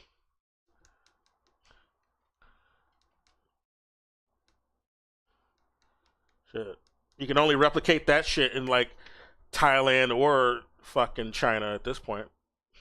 You get that big old basket full of food for barely nothing. That's China. You can do that in China. Not here. You get a big spacious apartment in China for nothing. Not here. You can own your fucking place. Not here. You got to pay taxes on your shit for life. You don't have to do that in China. Pay a big ass mortgage for life. With, oh yeah, you would get this 70-year mortgage. Don't worry about the fucking high ass interest. It's a good deal because it'll last all your life. You'll just be paying a lot of interest on it until we foreclose on it because you don't have enough money to even pay the interest. Ties working class to its own imperialist ruling class. It helps us to feel that we have some identification with our own exploiters and that we are somehow separate from, different to, and better than our fellow exploited in other parts of the world. And really, that's such an important lesson for us to understand. In Britain, you know, the main agent of social democracy in the British working class movement is the Labour Party. And until the mass of the working class also, all its I mentioned that Kevin McAllister scene. Yeah, that was before the fall of the Soviet Union. That movie came out before that. You know, shit like that you saw with, you know, those bougie Chicago suburb films, like the fucking John Hughes films or movies like, you know, Home Alone, where they're all in Chicago, bougie ass south side of Chicago. No, it's north side of Chicago. That's where the bougie white people were. Yeah, that's how it was then, back before the Soviet Union crashed. Yeah, you could do a little better because the Soviet Union was around to keep things a bit more competitive. The U.S. tried to please their people more when the Soviet Union was still around. Not anymore. After that went away, they stopped trying. A lot of the decline took a while to notice because it was a gradual decline. And we're at the zenith of the decline now in 2026, the year of our Lord.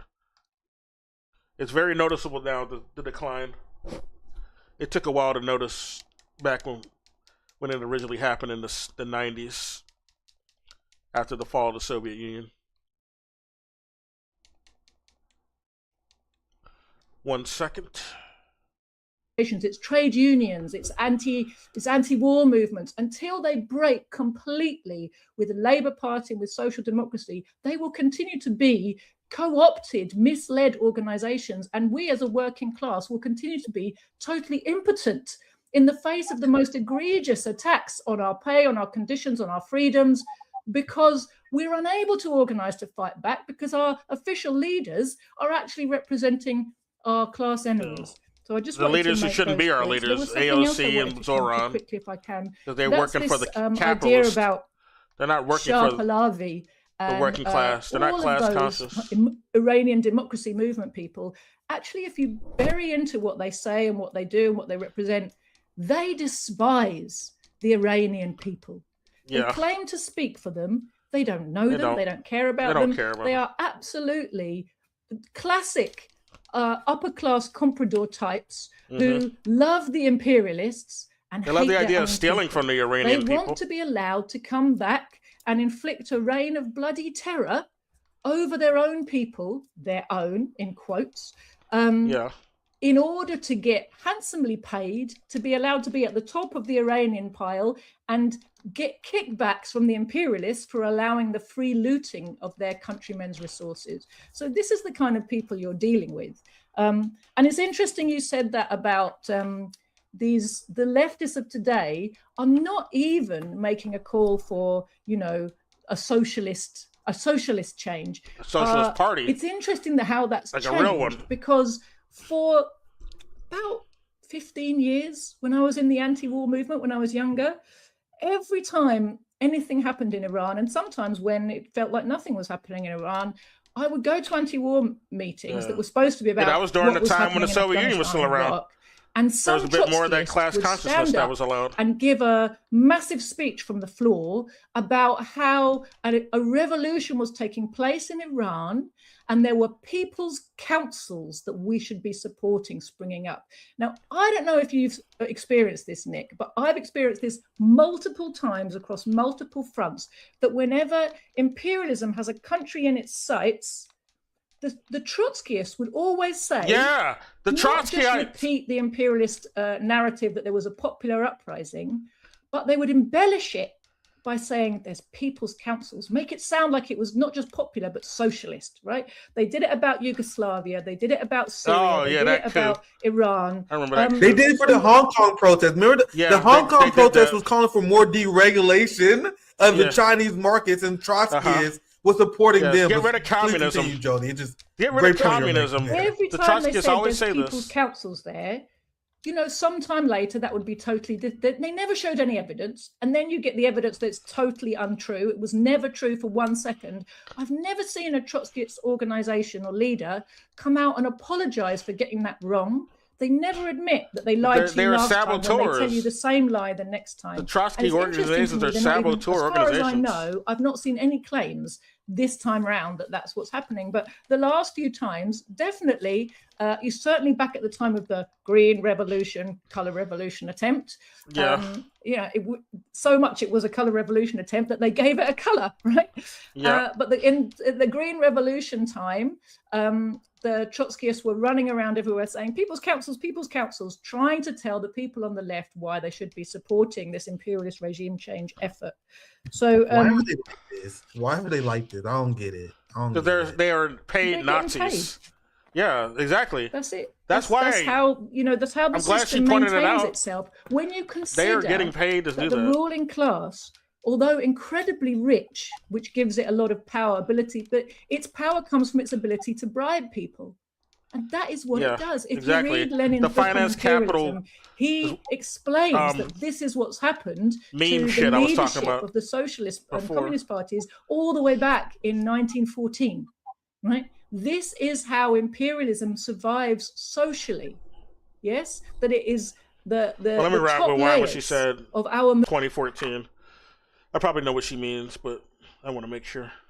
If you read Lenin's book on imperialism, he explains that this is what's happened to the leadership of the socialist and communist parties all the way back in 1914, right? This is how imperialism survives socially.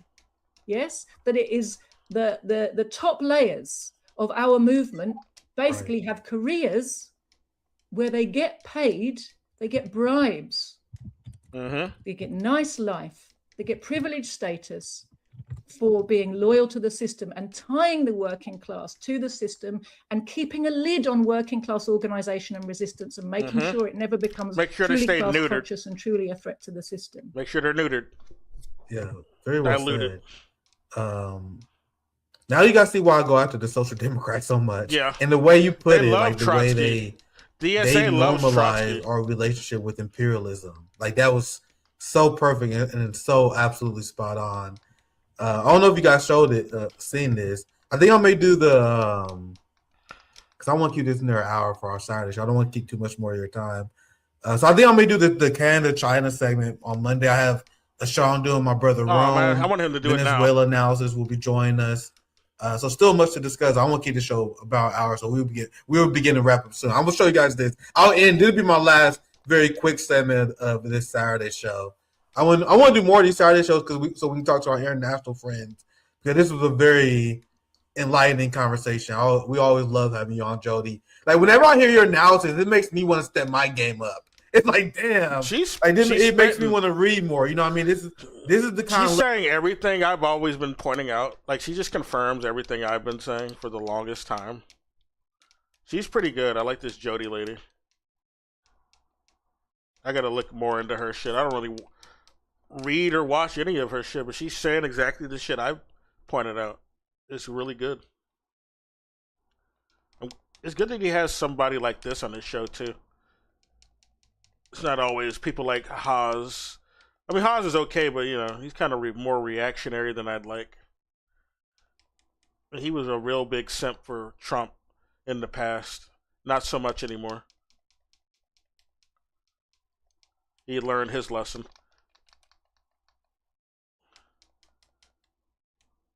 But anyway, I'll play more of this because they're not done yet.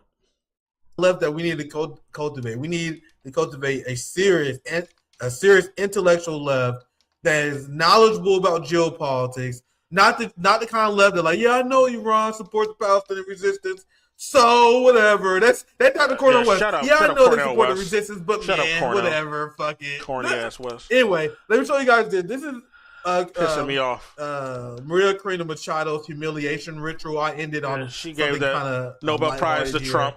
I don't know if you guys seen this Peace Prize. The Nobel Prize has always which been is a fraud 100% anyway. a tool of imperialism. The Nobel Peace Maria Corina Organization Machado been ran by Nazis. Benjamin Netanyahu and his genocide of the Gazan people, and he said the Palestinian people. I'm sorry. I hate people that say that. I don't know why I said that. I hate people that say Gazan people, the Palestinian people in Gaza. The people who do. She praised the genocide of the Palestinian people in Gaza, and she said that's a model for future Venezuelan security. Yeah, like, bro, that's a big red what? flag.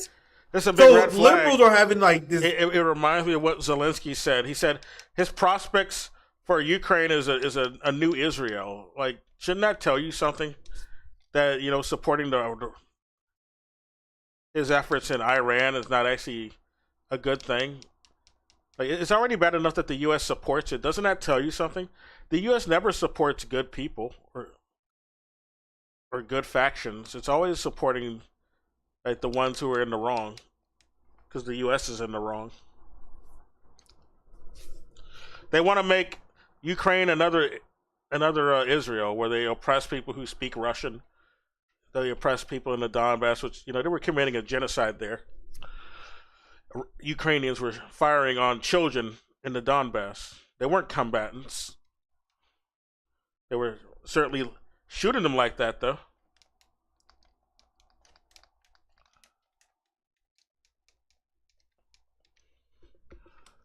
Anyway. Massive cognitive dissonance right now, where they're trying to pretend that Maria Corina Machado is a brave freedom fighter, but they have to like reconcile that with the fact that she also a fucking Trumpy. She's Trumpy as fuck. Mm-hmm. That she's willing to engage in these humiliation rituals, where she met with Trump today and gave away the Nobel Peace Prize. Now think about the context of this. She gave away the Nobel Peace Prize to Donald Trump in order to secure him bombing her country even more. Yeah. Like, can you think about that? You understand how crazy this is? Donald Trump, I want you to get more involved in my country and install me as a leader. So here, take my Peace Prize. This is the West in a nutshell. Well, she got and I love this tweet. And I have to share it to the big shout out to being any award this to is a begin banger with. tweet. It's just a fake this award now. Machado. It's always been like that. This is the humiliation ritual for the Venezuelan Gusanos. It's the fascist humiliation that they want to impart on their own country. They want to destroy your sovereignty, and they want to humiliate you and turn you to into a slave of the West. Sorry, again, it's pretty early. They won't turn you to a slave of the West the same way that the fake ass crown prince, Revy Pahlavi, he want to turn the Iranian people into slaves. The same way that the head choppers in Syria successfully already turned the state of Syria into the slave of the Zionist regime. You guys see what they're doing here? And this tweet is a banger from Gabe. He said, Nicolas Maduro, who had cuffs on his hands, he wasn't humiliated like this. And Maduro went out, and I said, I don't know what your thoughts on this, Jody, but when I covered his arrest, I'm like, this is a sign of a man who didn't sell his people. Being arrested in chains, they had to do this risky operation, which was successful on their end because they murdered a lot of Venezuelans. But Maduro went out with maximum dignity, and even in his court appearance, he said, I am a political prisoner being held hostage by the United States in the act of war. He went out with dignity in defending his people, and I think that he'll go down history for that. But here's Machado, the pathetic opposition. So this will be our last segment of the day, Jody. I want to get your thoughts on this. I don't know if you saw Maria Corina Machado give up her Nobel Peace Prize, but do you have any commentary on that as we begin to wrap up here? 100% agree with everything you said there, Nick, really. This saying the quiet part out loud seems to me symptomatic of the decay of the imperialist system. It's not a sign of its strength. You know, it used to be that it could project an image of being very civilized and diplomatic and of strength of its democracy, and its free speech and its freedoms.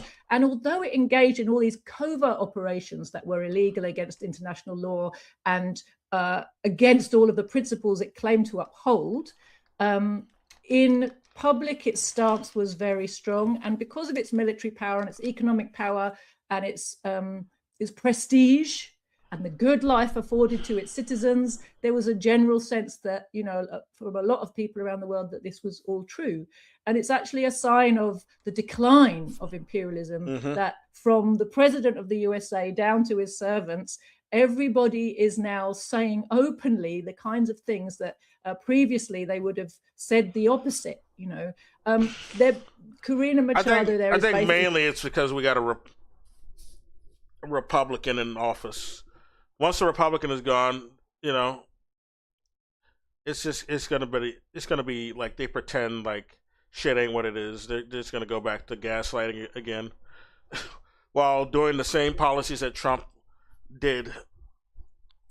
Like the whole job of the Republican is to be more brazen, so as to make the other fake party look like they're more reasonable once it's time for them to get votes. That's how they keep the fucking political football going. Well, hot potato. Okay, well, it's too hot now. Let's go back to the cooler potato, who does the same policies. He's just nicer about it when he says he's going to do the same shit. He doesn't, you know, he's not so blatantly racist with the rhetoric. Although they've already been moving the bar so far right that even shit that people who are like Democrats say is like it's racist and out of pocket still. Like what Joe Biden said, "Oh, you don't vote for me, you're not black. You ain't black." All right? I never liked black people either. Like Joe Biden is a guy who didn't like black people. He saw kids as super predators just like Hillary Clinton. He saw black kids as super predators, and he wanted his white kids going to school with him. He wanted to lock up black children. He wasn't able to go as far as he wanted with that bill, but yeah. He was able to lock up some young black people either way. Not as young as he wanted. He wanted to go younger. He talks about black kids touching his hairy legs. Like he did that whole fake ass story about corn pop. I don't believe any part of that story. That's some shit he made up. It's a stupid story anyway. But that was how he was trying to relate to black folks. He went to go talk to black folks. That's why he even talked about that story. He was talking to a big crowd of black people, trying to convince us we should like him. He told this incomprehensible nonsense story about this black dude named Corn Pop. He was a black thug that Joe Biden had to, you know, he had to fucking correct, but then he apologized to him after doing that. Like, shut up. This story never happened. Like back when he was a lifeguard or some shit. I don't even believe that story. He like his whole background is a lie. He lied about being the top of his class back in college when he wasn't. He plagiarized some speeches. Like nothing he says is believable. So I don't even believe the Corn Pop story. He was a racist. He don't really like black folks. But when you run as a Democrat, you got to pretend like you're not racist, or as racist at least as your Republican opponent. He's saying, let me be your chief servant. Let me be your overseer, please. You know, literally practically on her knees, begging, auditioning, isn't she, for the part? Please let me be your chief slave in Venezuela. Yeah. But interestingly, basically, you know, the parallel that you made is very important. I think that everywhere the imperialists try to get their way, they're unable really to send in big forces of their own. They have to wage proxy warfare. And in order to have proxy troops that are willing to fight, They basically need to be motivated ideologically. And so they all are guided by fascist ideologies of various stripes. So we've got Ukraine, South Korea, I've written another, Hong Kong, Venezuela, Syria, Israel. In every case, these are proxy forces of imperialism guided by fascist ideology to be the stormtroopers on the ground against the resistance, the popular rising resistance of the people against imperialism. And in every case, when you look at it closely, you see how shaky those movements are. In many cases, they're failing spectacularly. In other cases, even Israel, which is the strongest, best funded and most important of them all, it is very close to social, economic, and even military breakdown as a result of the actions of the resistance over the last few years. So the idea that all of this sound and fury signifies, the invincibility of US imperialism, British imperialism, the imperialist camp, actually it's the opposite. Very well said, Jody. It's always great to have you on. That's why I want to do these Saturday shows out, and hopefully we can have you back on soon. Let me read a few super chats I saw come through here, and we'll begin to wrap up. RCP Trotskyist org in Canada reached out to me. They're very anti-Stalin. They also don't like hearing about labor aristocracy. Lately, they run because that's all Trotsky did. He was actually anti-Bolshevik, but a lot of his work dealt with being anti-Stalin because he was running the Bolshevik Party for a while. So that's all his work ended up being about. And also, he purged Trotsky, and he was mad about that because Trotsky was trying to do saboteur shit. He was trying to destroy the Bolshevik Party. He was going after members of the fucking party, trying to kill them. He was working with the fascists. With the line that Stalin supported Zionism. What? Yeah, I hear this all the time. That's why I have Since fucking when? Stalin always supported the Palestinians. That's bullshit. Trying to rebrand. It's a bunch of revisionism. Mao complained about this. This is also why Mao, he was displeased with the Soviet Union after Khrushchev took over. He criticized Khrushchev, who was a Trotskyite, by the way. Khrushchev was a Trotskyite understudy. And that's why we got all this revisionism about Stalin, and everybody thinks Stalin is evil now. But no, that's because we got the Trotskyites framing the narrative. And the U.S., of course, pushes Trotskyite shit because it helps the CIA. But yeah, Mao pointed out that this is a big problem. The revisionism coming out of the Soviet Union about Stalin. We need to we don't want that to happen here in China, and then it happened after Deng Xiaoping got him. This is why he was trying to purge Deng Xiaoping, because he saw that he was trying to do that fuck shit that Khrushchev was doing. I have people on who help me debunk that, like Hazi's very good on this. We had Jody. They're like people who are super anti-Stalin, and they always repeat these easily debunked CIA lies. It's tough. It's tough. Yeah.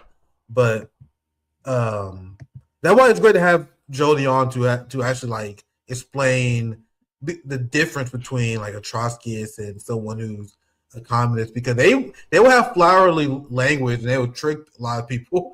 To thinking they're on their side, and you hear them talk about the Hong Kong protests. Yeah, you got free Hong Kong. That's how you know that they stupid. Hey, bro, how do you reach that conclusion? That was a fucking CIA op. Or NED, National Endowment for Democracy operation. That wasn't no genuine grassroots protest. That was a January 6th before January 6th happened. That's all that fucking Hong Kong protest was. It was them test driving a January 6th over there, the fucking US. That's what it was. It was an insurrection. But they got defeated, thank God. They were actually killing people in those fucking riots. The Hong Kong riots, they killed people. No one really died on the fucking Jan 6 shit. That shit was bitch made by comparison. Except for that fucking, what's her name? That former soldier lady who supposedly died in Jan 6, who I don't even believe really died. I'm suspicious of her background because she's in the military, and you know what that means. She's probably working for this. She's probably a recruit for this fake insurrection operation. That wasn't a real attempt at an insurrection. It was just a some operation to make excuses for funding the police more, because that was during the year of defund the police. All right, so they wanted you to get on board with funding the police again, and to also go along with censoring speech. They want to have more of an excuse to censor people online. People just didn't think at that time it was going to be like leftist voices, but that's what they ended up using that for. They censored a lot of leftist voices online now, and you see nothing but right-wing shit because you got a bunch of billionaires who bought a bunch of the online websites or control them and decided to go more mask off with how right-wing they are. Like Zuckerberg. They basically control speech. So yeah, none of the right-wing shit got censored. It's all just pro-Palestine stuff and leftist stuff, pro-communist stuff. That gets censored online more. That was the validation. Well, we don't want another insurrection. These crazy insurrectionists. What we really mean, we want the insurrectionists to be ICE instead. We want them to be ICE. But we don't want any leftist free speech, because they might do a revolution and overthrow the Nazis who are really running shit. So we definitely got to censor them. We just needed an excuse. We needed this fake false flag insurrection to do it, and we needed an excuse to fund the police, which AOC decided to do. All the fake leftists decided to do after that.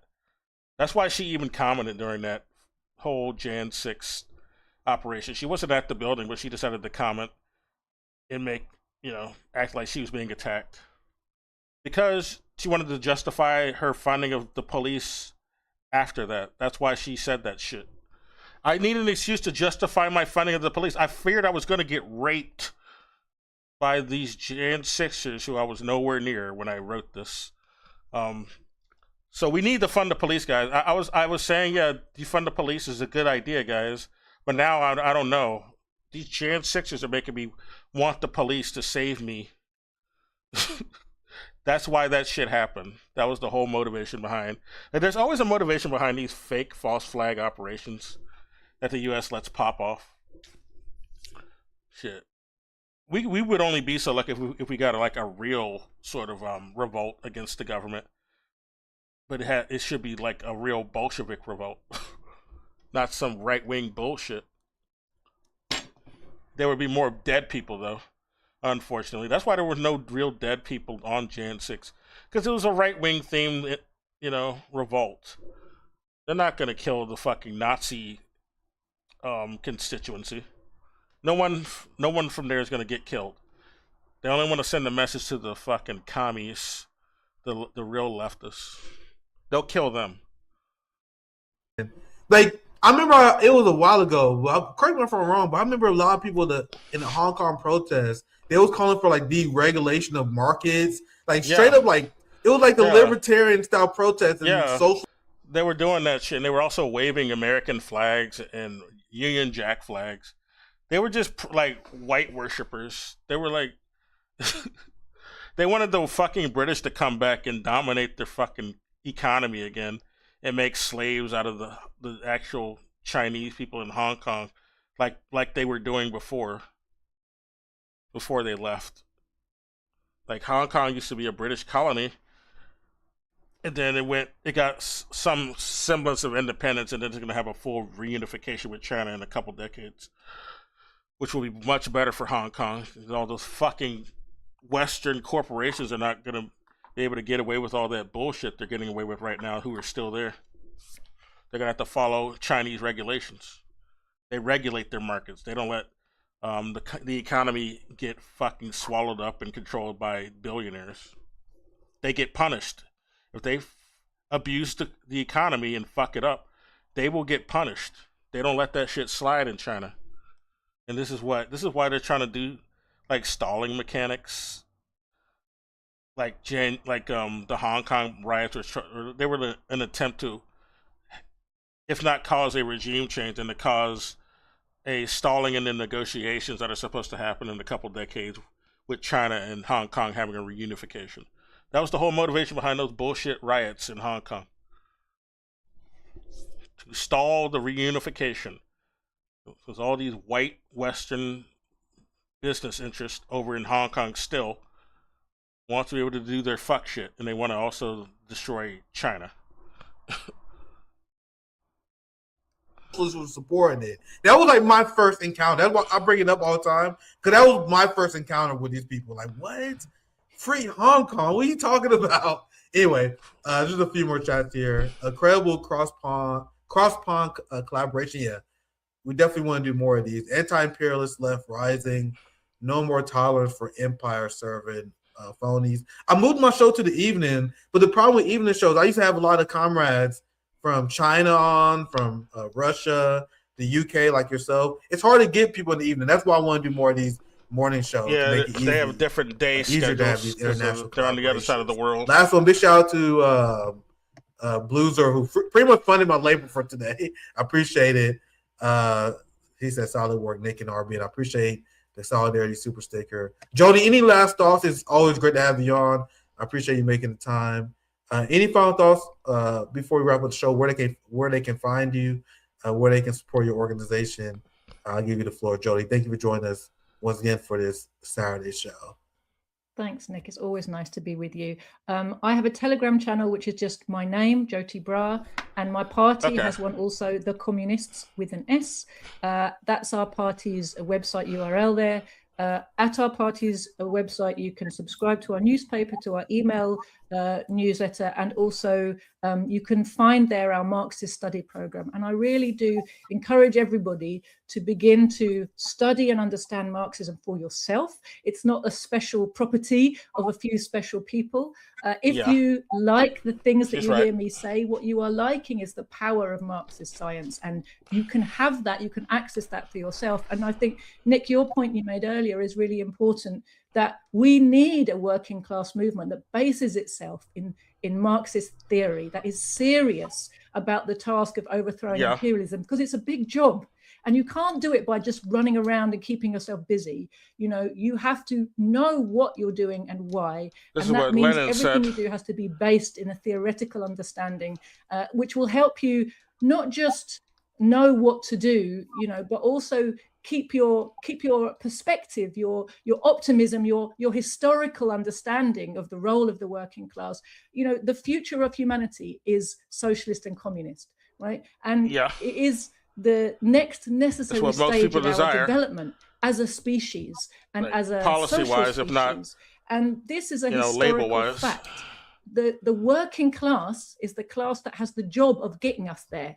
So we, as members of the working class, need to become conscious of that, and we need to organize. And the last appeal I would make to people is we need to transform our mass movement and turn it into something that we can use in our own class interests. And that means getting rid of that bureaucratic layer that serves imperialism. We've got to take over and remold our trade unions, our anti-war movement, and turn them into vehicles of mass opposition to the ruling class and its activities within the system and all over the world, you know, to the anti-war movement. There's so many things we have the power to stop and to change if we organize in numbers.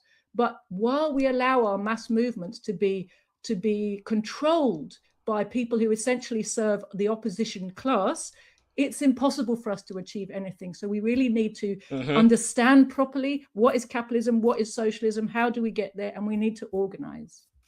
Yeah, like I said earlier, you inspire me. You make me want to step my game up. Very, it's great to have you on. I always learn a lot, and I know you guys see a lot of these Western leftists who need to humble themselves. They're like, man, I don't need theory. I'm from the streets. I'm from the streets. I don't need theory. I grew up from the hood. I don't need theory. Fam, this is why I say, please humble yourself. This comes from someone. I still got a lot to learn myself. I still got a lot to improve on.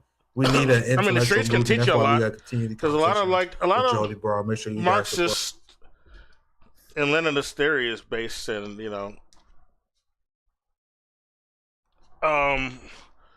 lived experiences in reality. It's just a description of it. All Marxism and Leninism is just a description of realities, material realities. It's not like where they're actually derived from. Marx and Lenin just describe that shit. So you can get the gist of certain things, but certain things you're gonna have to like understand and read about, and so you can understand how the elite class thinks and how they operate, and what faction they've used to stop other factions, the working class factions. Now, you have people trying to finesse you out here if you don't know a lot of theory. You got to know who your friends are, who your allies are. Recognize the patterns. Can't work with them trots, that's for sure. Support her. Thank you guys for watching. Hope you guys enjoy the show. Make sure you guys support me on Patreon. Like and share the stream. You definitely got to share this one. We need to spread more working class consciousness. This one was a super banger. Thank you, Jody, for joining us. And have a great weekend, my friends. Take care.